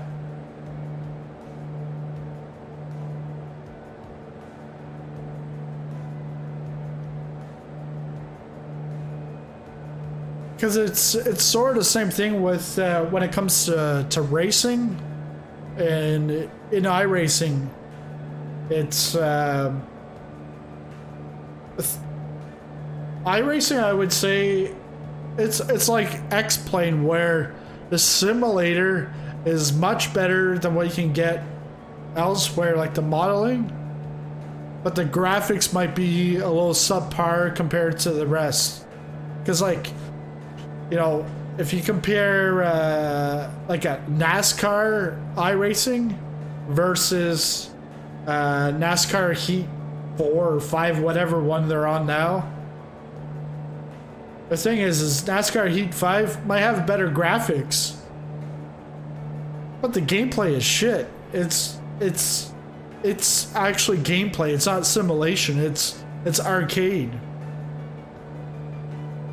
While and so a lot of the NASCAR drivers, well, actually, drivers from various motorsports associations will use the simulator. Like Lando Norris, Formula One, he used it even before he got into Formula One. Verstappen got in after Lando got into Formula One, but these guys, because sometimes now it's at the point where iRacing, they go and they get tracks and they get cars before they come to real life. So then, like NASCAR, they had like a dirt track at Bristol. Well, they haven't had a dirt track at Bristol in like 50 years or something. So who has notes about what the dirt's gonna be like? Nobody knows.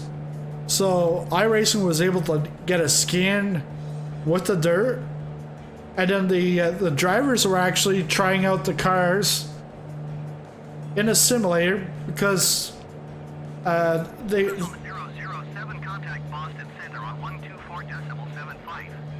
Because they want any kind of advantage that they can get. So early access to a track, yeah, which 124.75 for Sizzlone 007.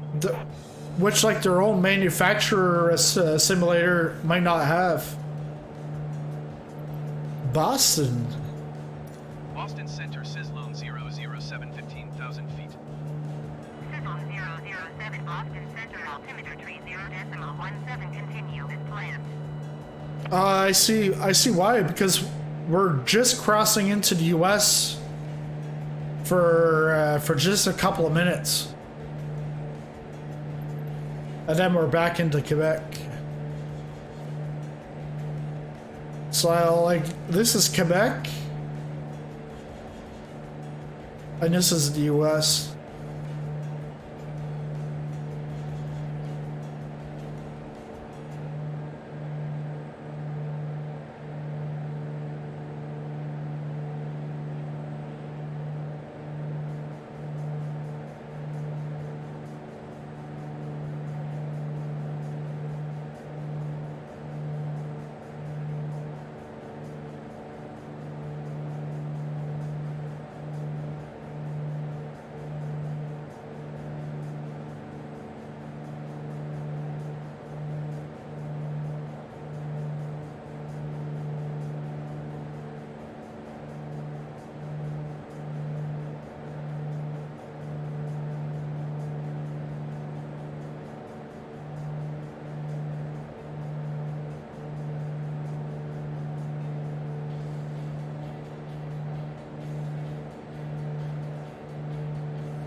So up here's the St. Lawrence River, and so that's what I mean.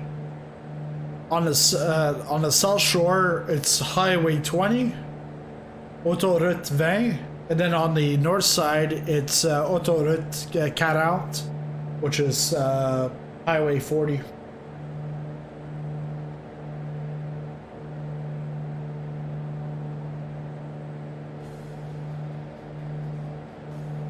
Those are pretty much the two major highways in Quebec.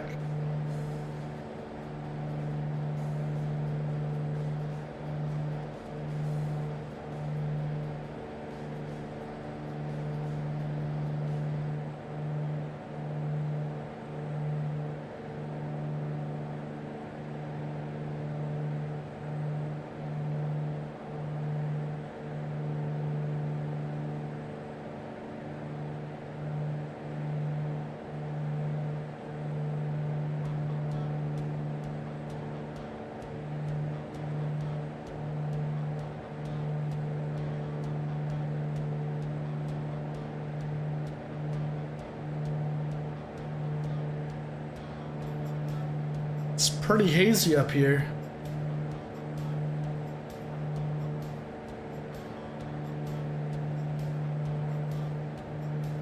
It's, we're getting closer to Quebec City.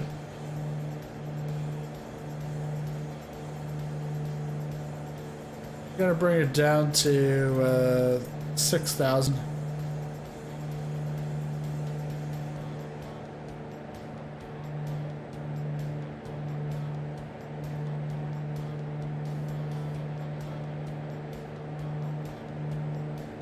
So we'll be able to see the sunset a lot better than on Monday night, where it was raining pretty much all across Atlantic Canada.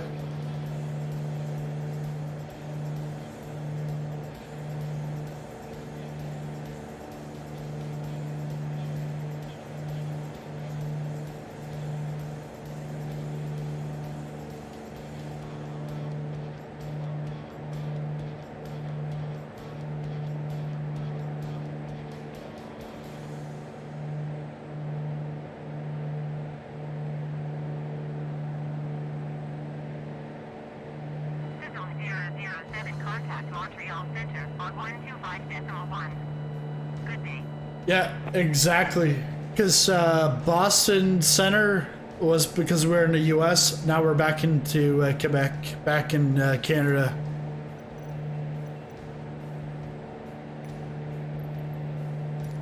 Going to 125.1 Sizzlone 007.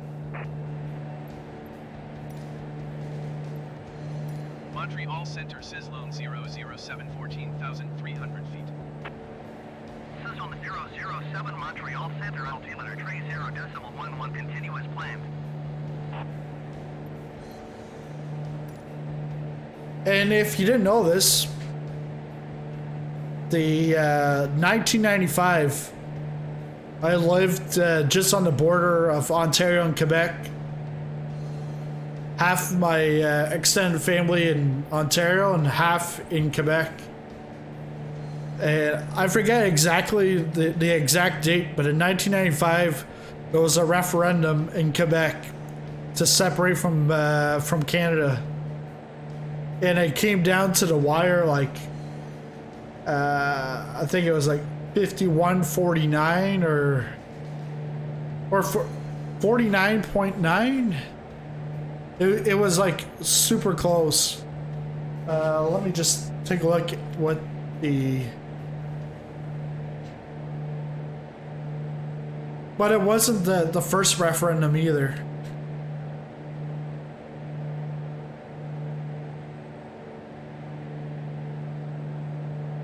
Yeah, so October 30th, 1995, 49.42% yes to separate from Canada, and 50.58% said no.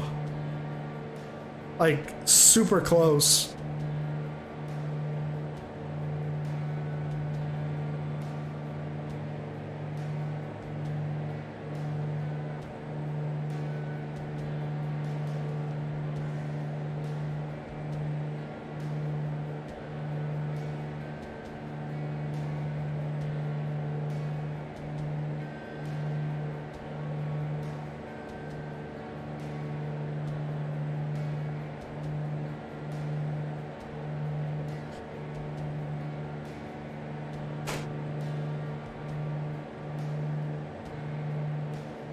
And another fun fact is when you're driving on the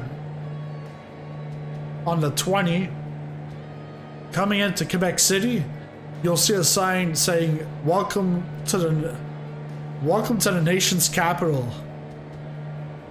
And in Canada, you've got Parliament in Ottawa, but the Quebec City, their parliament, well, actually, they,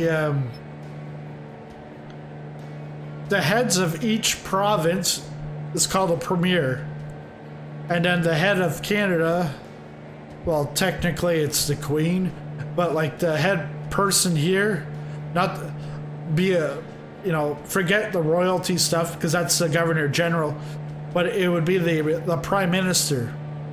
So prime minister for federal, and provincial it's premiers.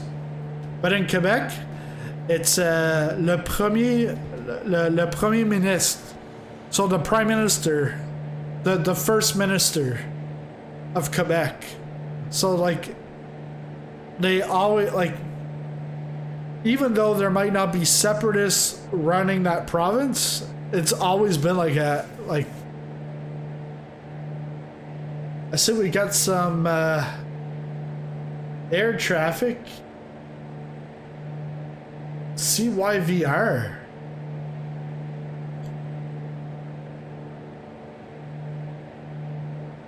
Oh no, CYYR. Where's CYYR?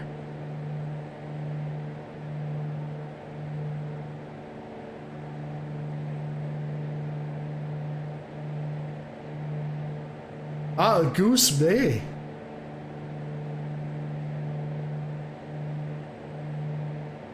Goose Bay in Labrador, wow.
Back, welcome back, Anna.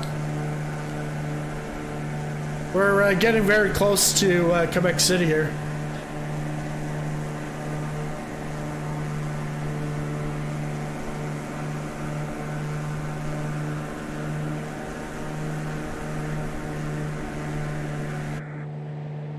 You missed a history and cultural lesson about Quebec City. About the referendum in '95. And that it's the capital city, the nation's capital. If you take a look at the road signs coming into Quebec City on the 20.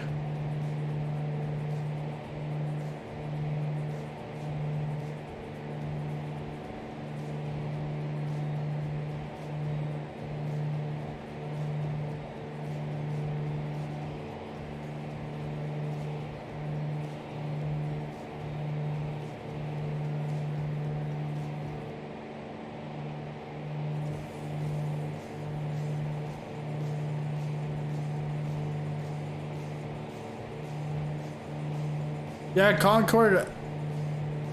The guy there for Concord.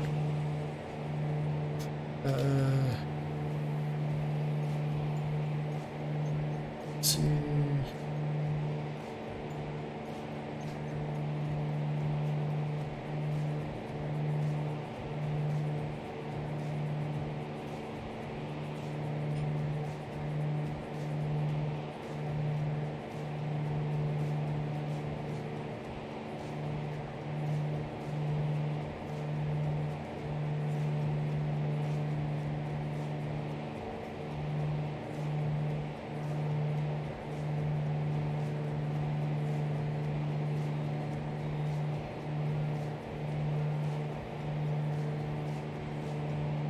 Just trying to get you a link here.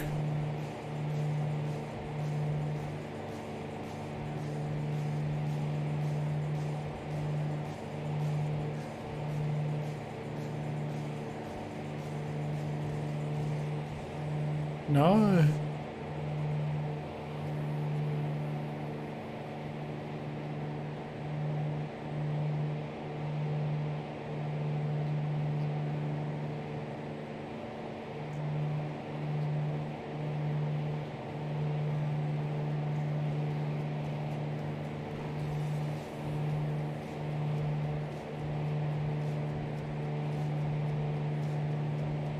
Yeah, on Facebook, if you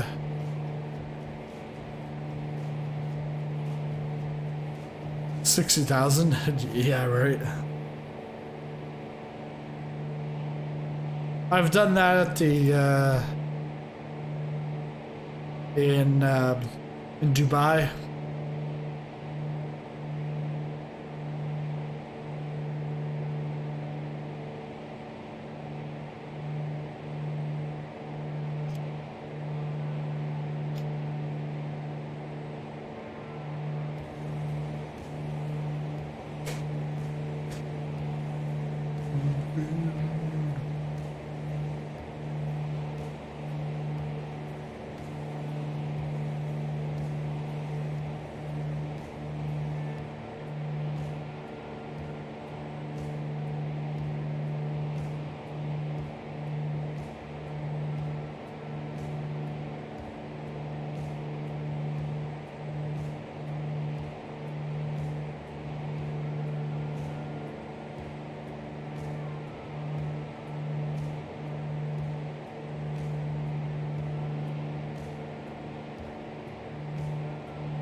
Yeah, next Monday, we'll be taking off from Les Cèdres, just outside Montreal. And on Monday, I think it all depends what I can get, but we might have Ottawa from Roman Design. And maybe from Roman Design, something in Toronto. They've got 1 or 2 airports in Toronto. See if I can get one of those. Showcase them.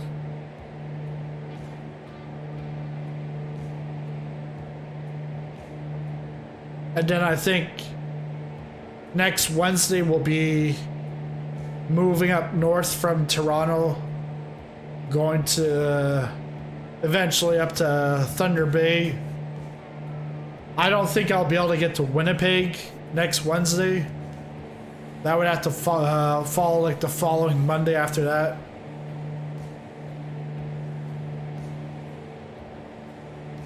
If I can get there within a couple hours, yeah,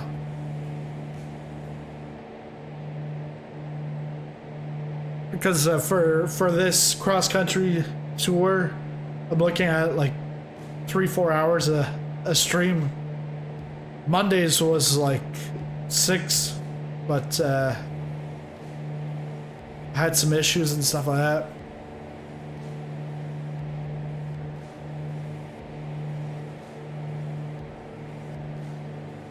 But yeah, not Pearson. Yeah, because Roman Design, he wanted to do Pearson, but then when he found out that Fly Tampa was doing it, he just put his hands up. Yeah, focus on something else. Because you know that Fly Tampa's gonna do they should be doing a good job on Toronto, Pearson, and why compete?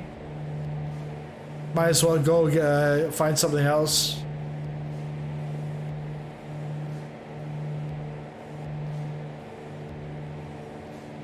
Yeah, Ottawa's about like a 20-30 minute flight from Montreal.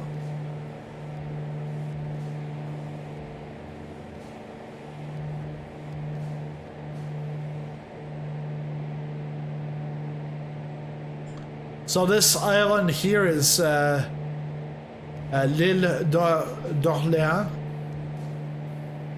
Orleans. And right at the end is where Quebec City and Lévis start. And this right here is Montmagny.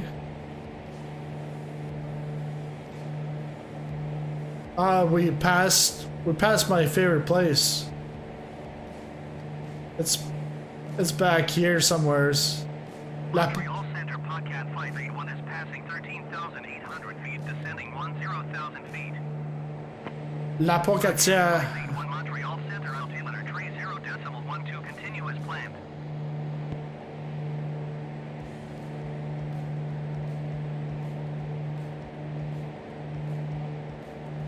And Drummondville. I think we've already passed Drummondville.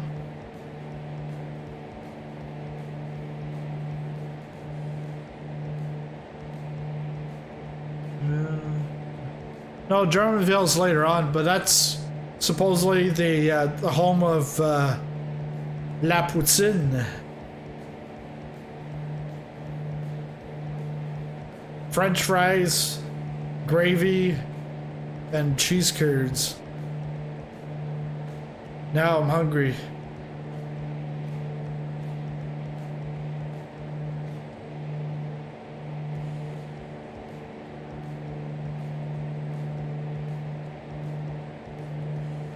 And next week we'll be going back to, because this week was 5 o'clock Eastern, 6 Atlantic. Next week he'll be going back 1 hour. Now that we're hitting Eastern time, because it's it's 8:48 here in Halifax, so 7:48. Still got almost an hour left of sun here. So sunset should be happening as we're landing into Montreal.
Yeah, so that guy is going to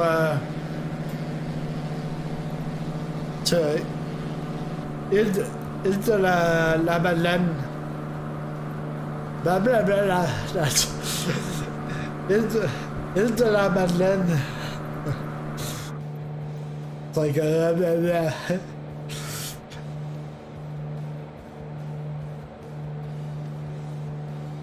No.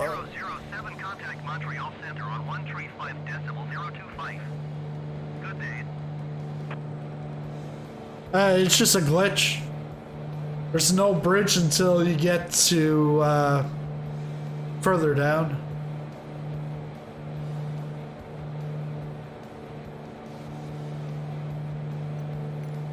Sizzle 007, did you hear my last transmission?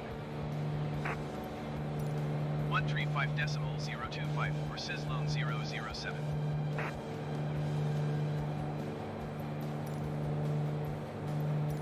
Montreal Center, Sizzlone 007, 6,000 feet. Sizzle 007 Montreal Center altimeter tree 0.12 continue as planned.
So we're just coming into Quebec City for those that are just joining.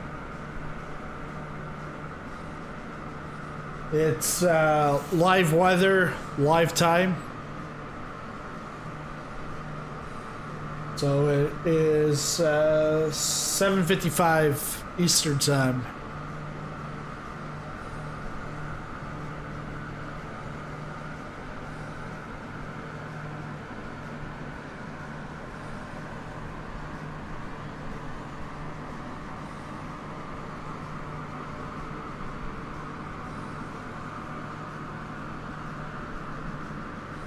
So we're going to take a look at the photogrammetry here in Quebec City. And then we're on our way to Montreal. Contact massage approach on 127.8 flight. Good day.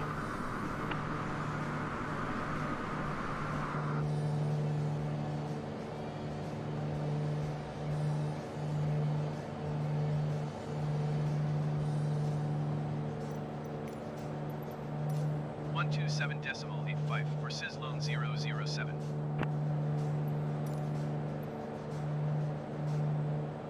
Massage approach Sizzlone 007, 6,000 feet. Sizzlone 007, massage approach altimeter tree 0.14 continuous planned.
And yes, and I think this would be a bridge, not a glitch here. Because people have to get over to the island somehow. And I know it's not just by boat.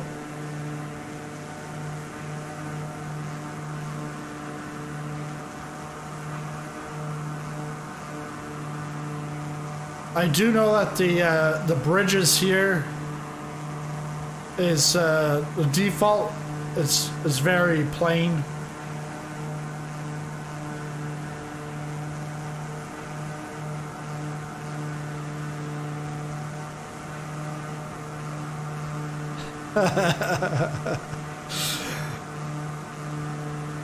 Yeah, nobody, everybody answered. Everyone knew what that meant. Have you Quebec City? Yeah. Whoops.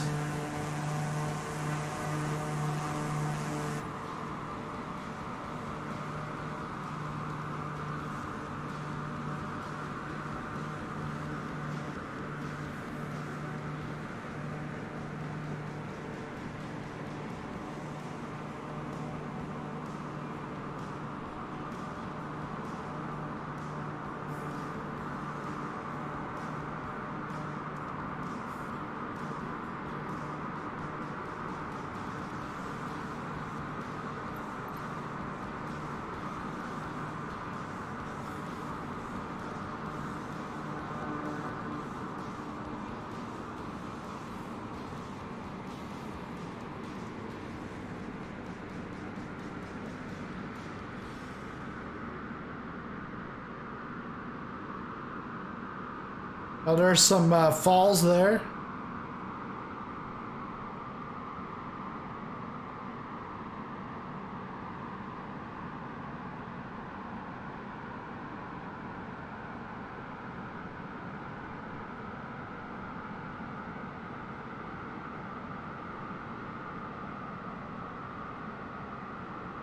Don't they normally have ATC coverage, or is it not covered a lot? I know Pilot's Edge is mostly in the US on the West Coast.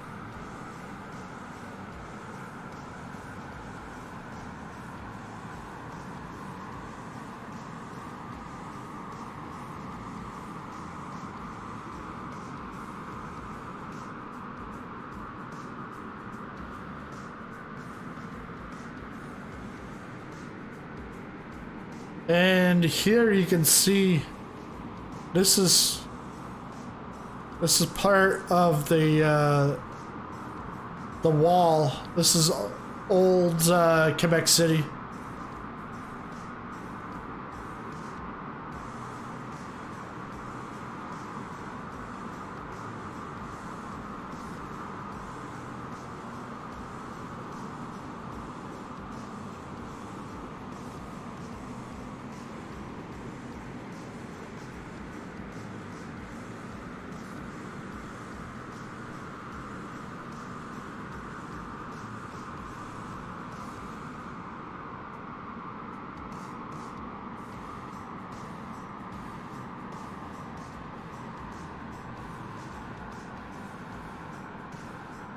There's 3 ATC at Moncton?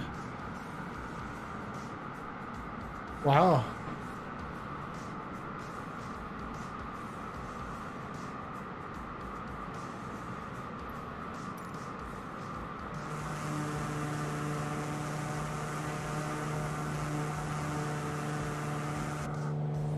Okay. Direct to.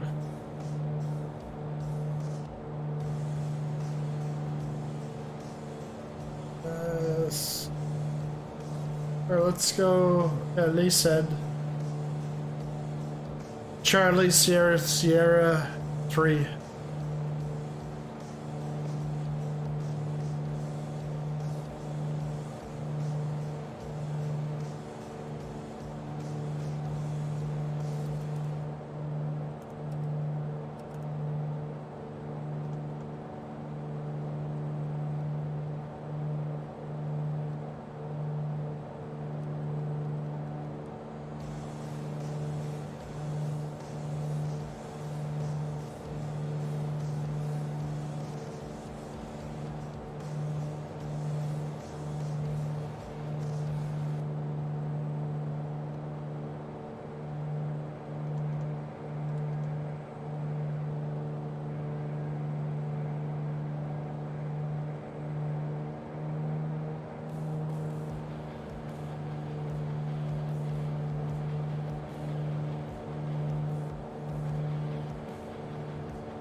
Now it wants to freeze, but that's because I just put in a new flight plane.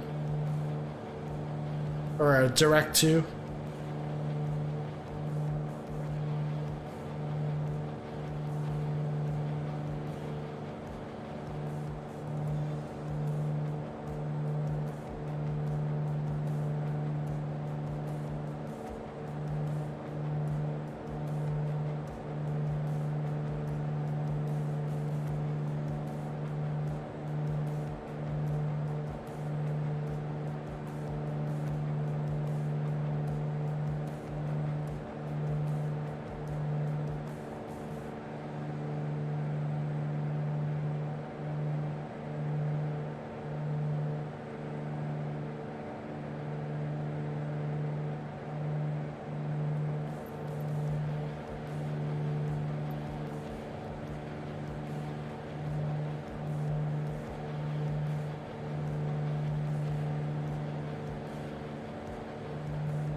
So this right here is the 40. Autoroute Carenado.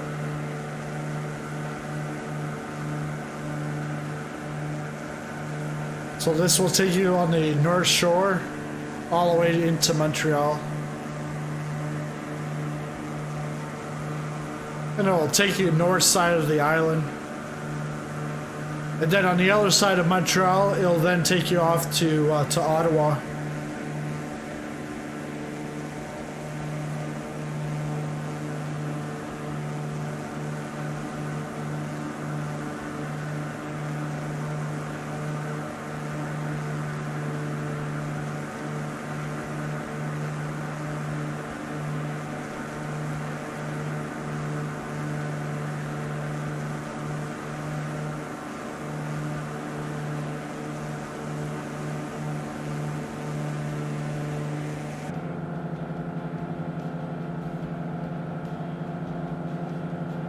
Wow, that's nice.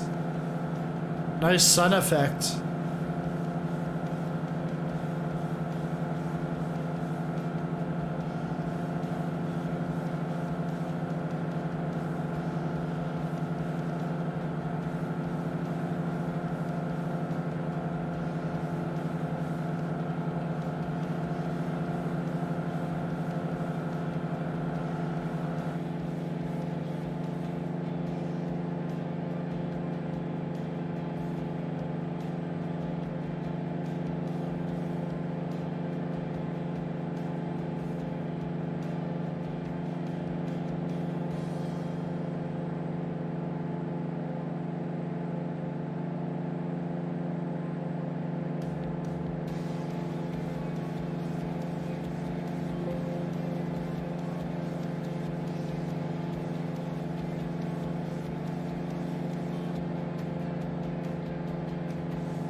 Yeah, that looks beautiful.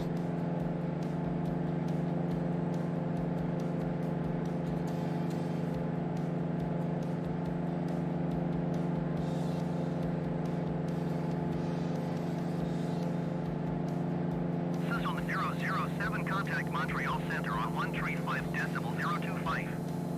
Good day.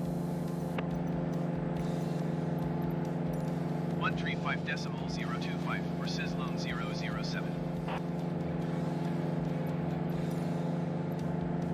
Montreal Center, Sizzlone 007, 6,000 feet. Sizzlone 007 Montreal Center, altimeter tree 0.10, continue as planned.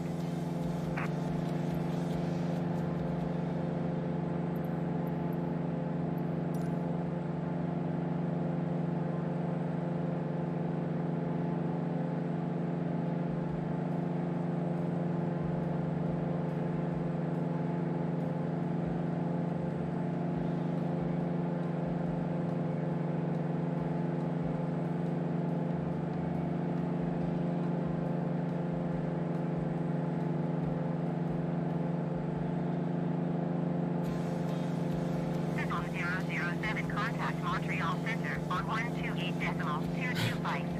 Good day. I was like, why am I so far? Like, it looked weird. And then I looked at my little nav map. I realized I was going like, I was heading like more towards Ottawa than Montreal. Sizzlone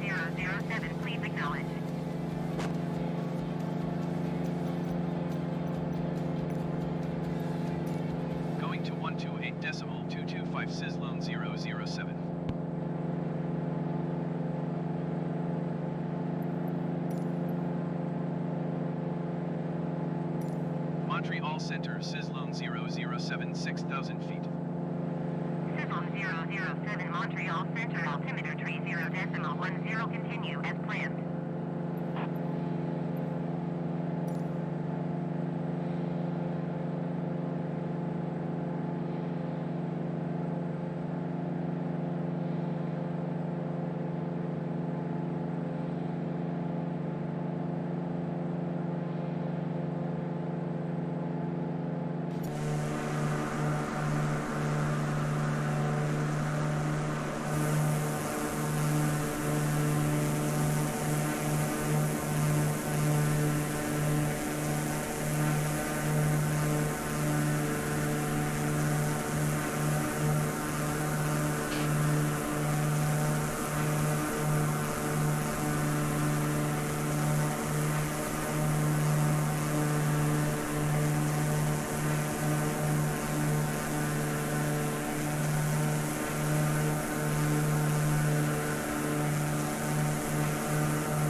Let's put my lights on.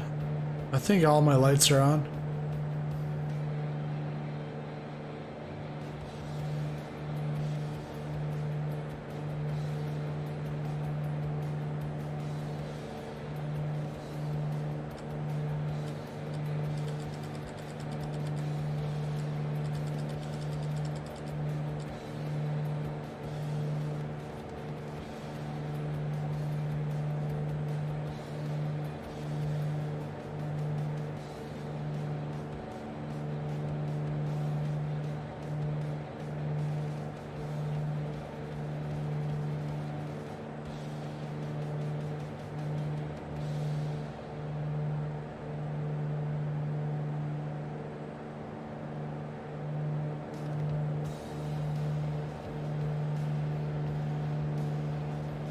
Anybody need some fresh air?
Trois-Rivières is up here.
Contact Montreal Center on 132.35. Good day.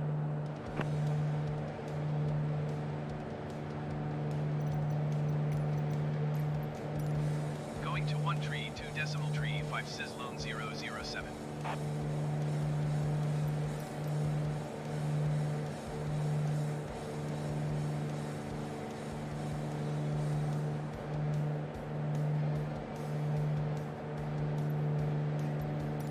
Montreal Center, Sizzlone 007, 6,000 feet. Sizzlone 007, Montreal Center, altimeter 30.11, continue as planned.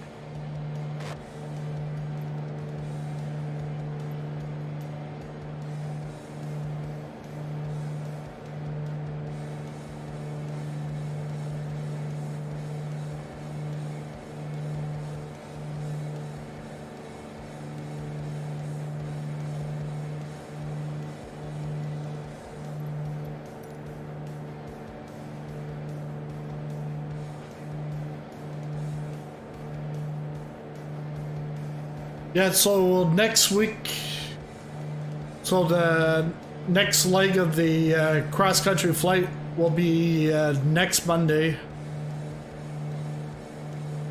Unless I do something special on the weekend, but I think it'll end up being Monday. Monday and Wednesdays, 6 p.m. Eastern Time, 7 p.m. Atlantic, which is 10 p.m. GMT or Zulu or UTC. I don't understand. Well, some people get all stuck up when you say GMT in aviation because it's like you should be using Zulu or UTC. It's all the same.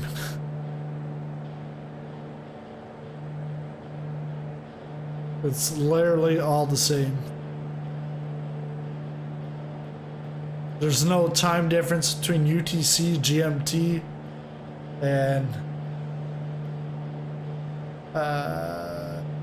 and Zulu. They're all the same time.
Air Canada 844, contact Montreal Center on 128.225.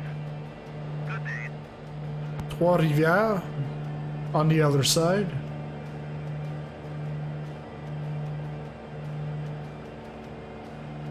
Going to 128.225 Air Canada 844. Yeah, the sun is gone.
I wonder if the photogrammetry in Montreal is going to have some lighting. I hope so. It's not going to be the best, but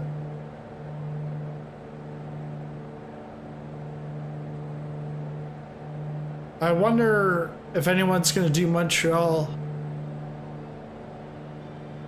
I would suspect probably Fly Tampa.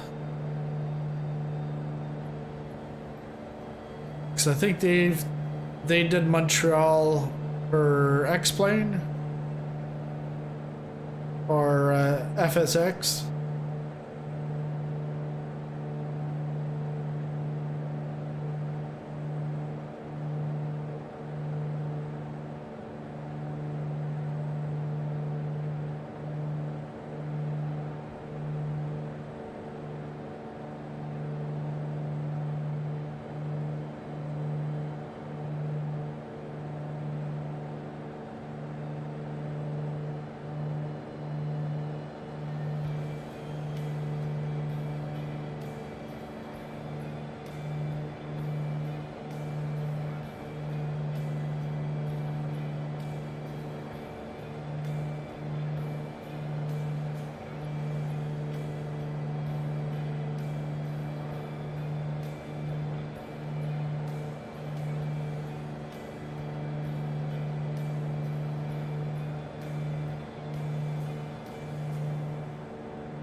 So this is Sorel ici.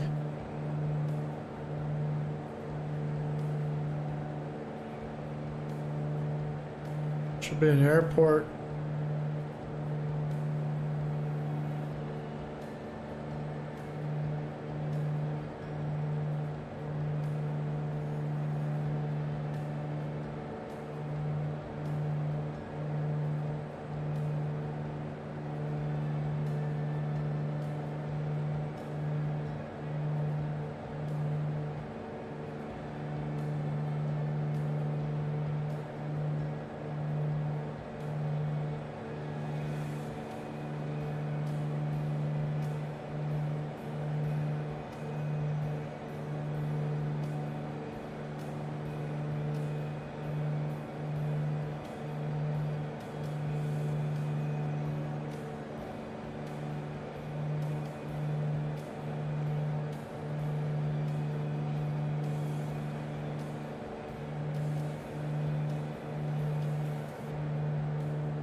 Actually, let's change that.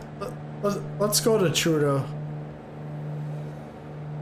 Montreal Center Jazz 8712 is passing 16,800 feet, descending 10,000 feet. Jazz 8712 Montreal Center altimeter 30.11 continue as planned.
I wonder which runway are they gonna give us.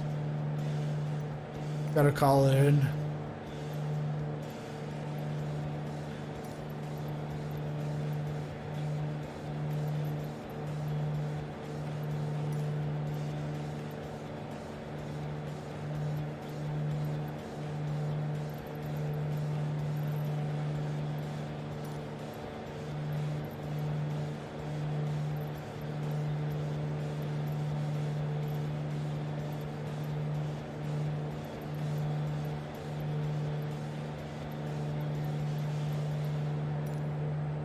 Montreal Saint-Hubert's on there. Well, Jazz 8712, you are 4 miles southwest. Descend and maintain 10,000 feet. Keep speed not about 210 knots. Expect ILS runway 06 approach by a reg up transition. Clear to reg up.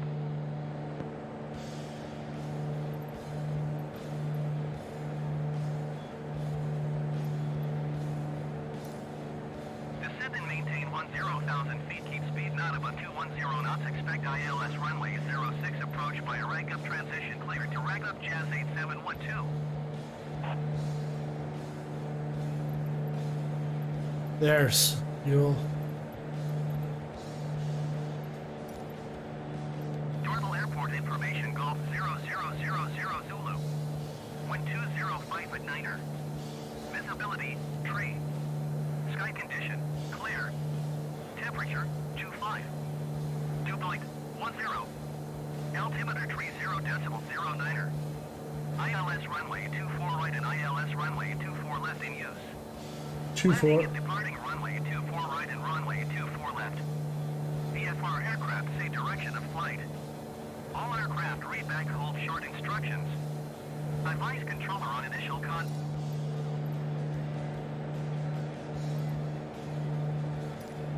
Montreal Tower Sizzlone 007 is 40 miles northeast, 6,000 feet with golf to land. Sizzlone 007 Montreal Tower. Altimeter tree 0.08 wind 205 to Niner. Fly straight in runway 24 left. 24 left. Fly straight in. Okay, nice. Fly straight in runway 24 left, Sizzlone 007.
We'll be there in about 10 minutes.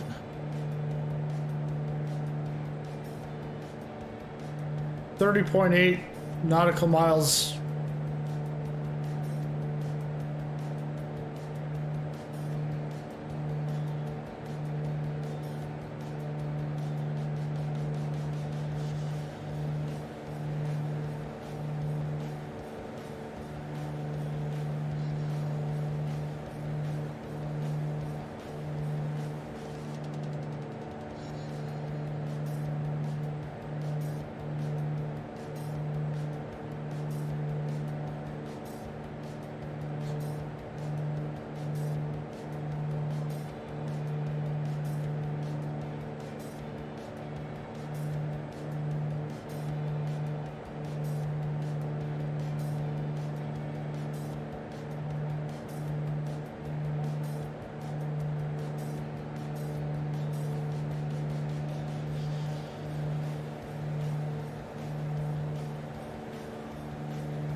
I can see the runway.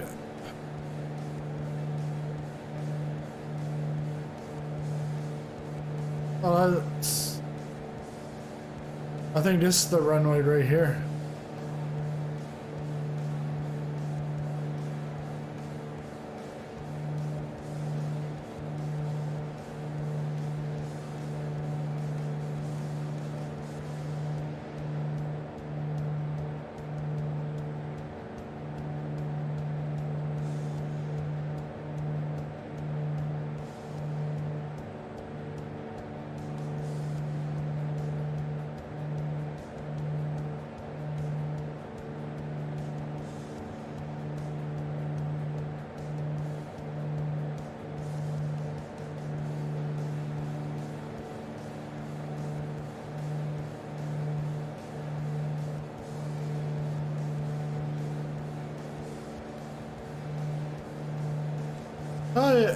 I was right the first time.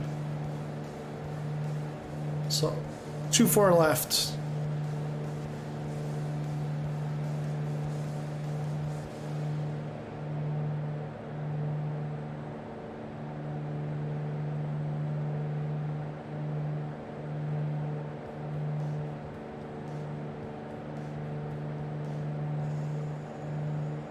We're at 6,000.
Can I get a butter landing here? Not sure.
All right, gonna take off the autopilot.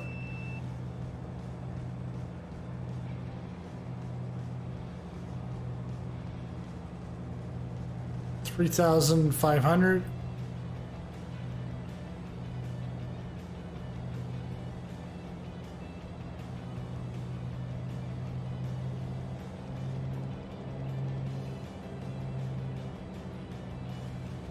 Two four left, straight in approach.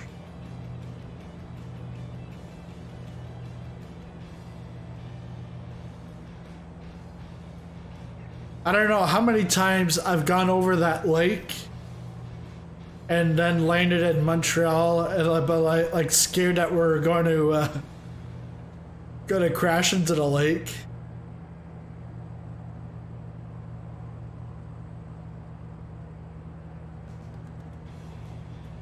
Sizzle 007, wind 266, advice.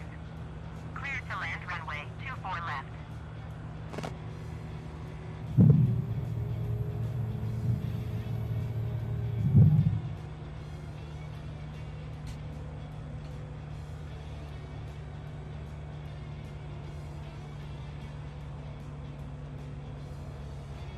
Sizzle 007, did you copy? Yes. Yes, ma'am, I've copied. Clear to land runway 24 left, Sizzlone 007.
Full flaps.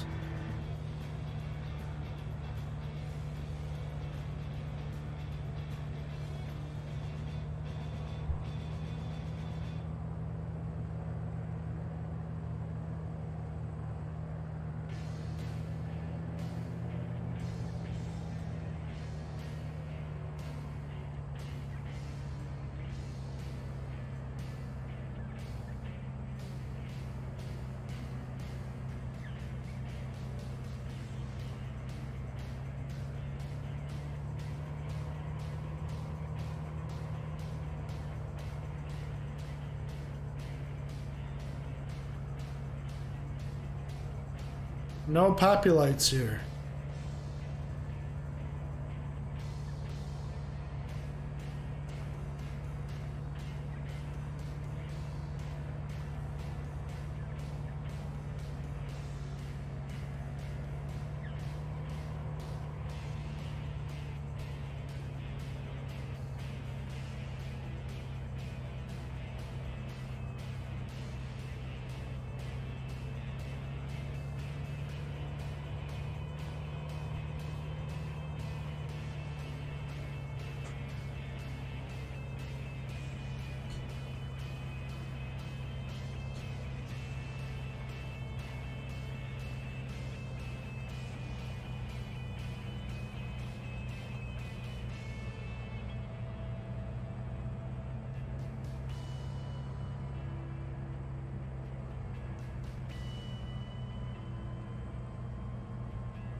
Ooh. Blow hard there. Alright, let's taxi out. Sizzling 007, turn next taxiway. Sizzling 007, contact ground on 121.0. So we're in Montreal. Let's see, acknowledge the ground handoff.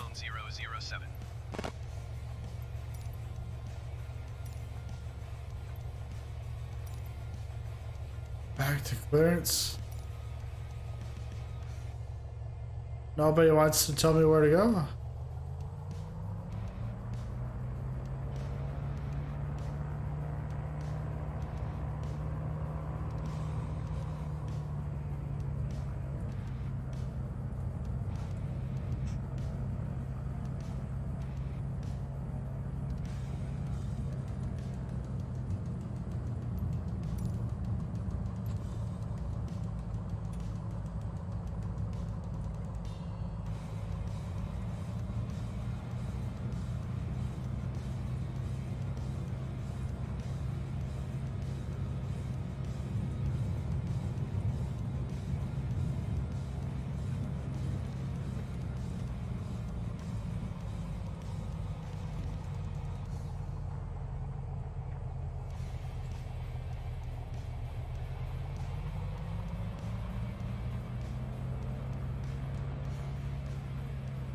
They haven't like given me any directions.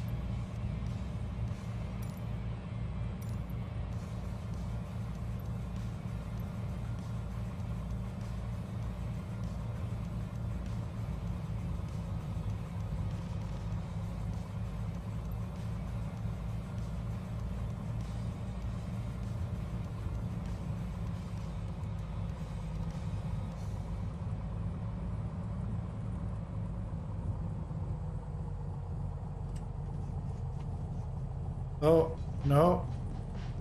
That's a runway.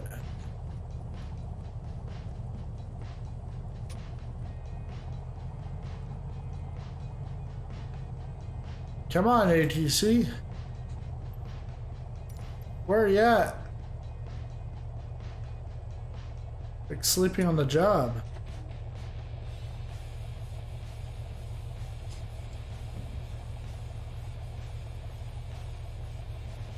I'm just gonna take a look at my nav map, see.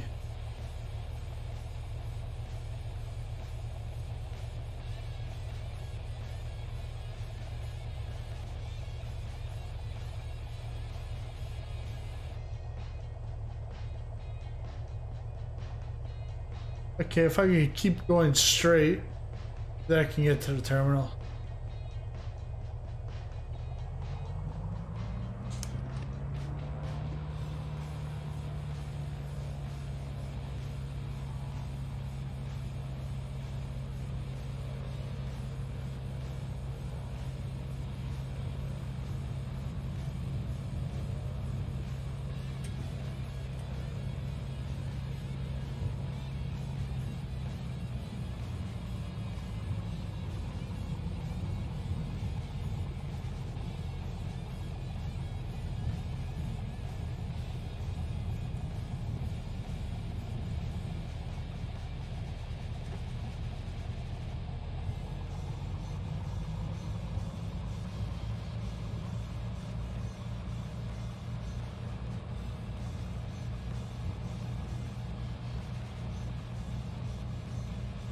I think this happened to me before.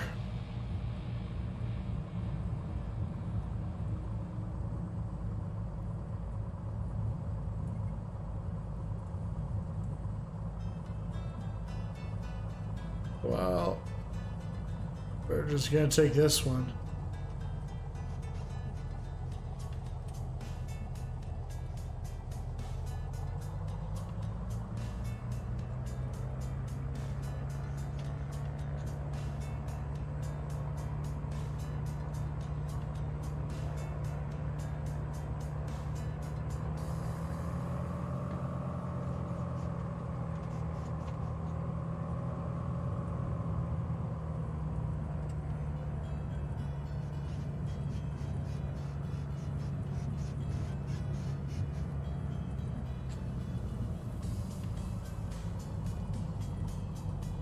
Yeah, this is what default Montreal looks like. Looks like garbage. Garbaggio. What the hell are they doing?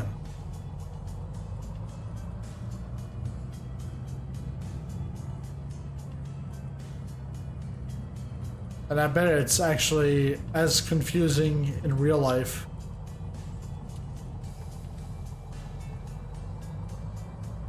What? There's like nothing to the gates?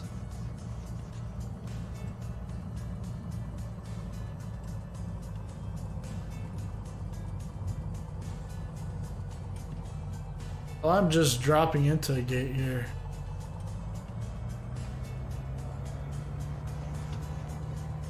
Like, I shouldn't even be at a gate anyways, I should be at a parking.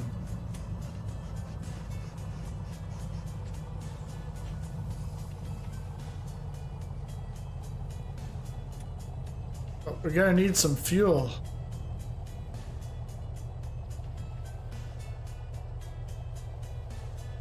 Gonna have to get some fuel by Monday. Okay, put the parking brake on. And flaps. Should have did that a while ago. And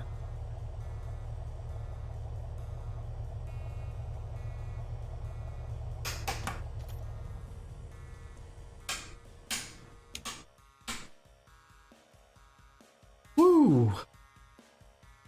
What's this operational?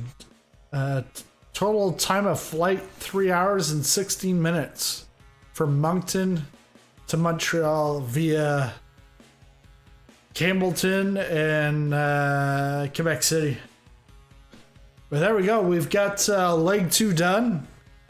Next up, leg number 3 is Montreal to Ottawa, then Toronto. That will be on Monday night. Monday night at what? 6 p.m. Eastern, 10 o'clock GMT, and so we're just moving it back an hour. Now that we're into Ontario, we got some sunlight to work with. And if you want to fly with some other people in multiplayer, Friday night's your chance. We've got community flights. You can take a look at the description for this stream or anywheres in any of the latest videos. You'll see a link to the Discord, and then you can get more information on the flight plan and stuff like that. So that's going on Friday night, 7 p.m. Eastern, 11 o'clock GMT. I'm just like hesitating because it's like it's 8 o'clock my time, but 7 o'clock Eastern, 11 GMT. The GMT solves it for everyone. But thanks everyone who showed up. Thanks for the new subs today, and thank you very much. And I'll see you in the next video. Happy flying.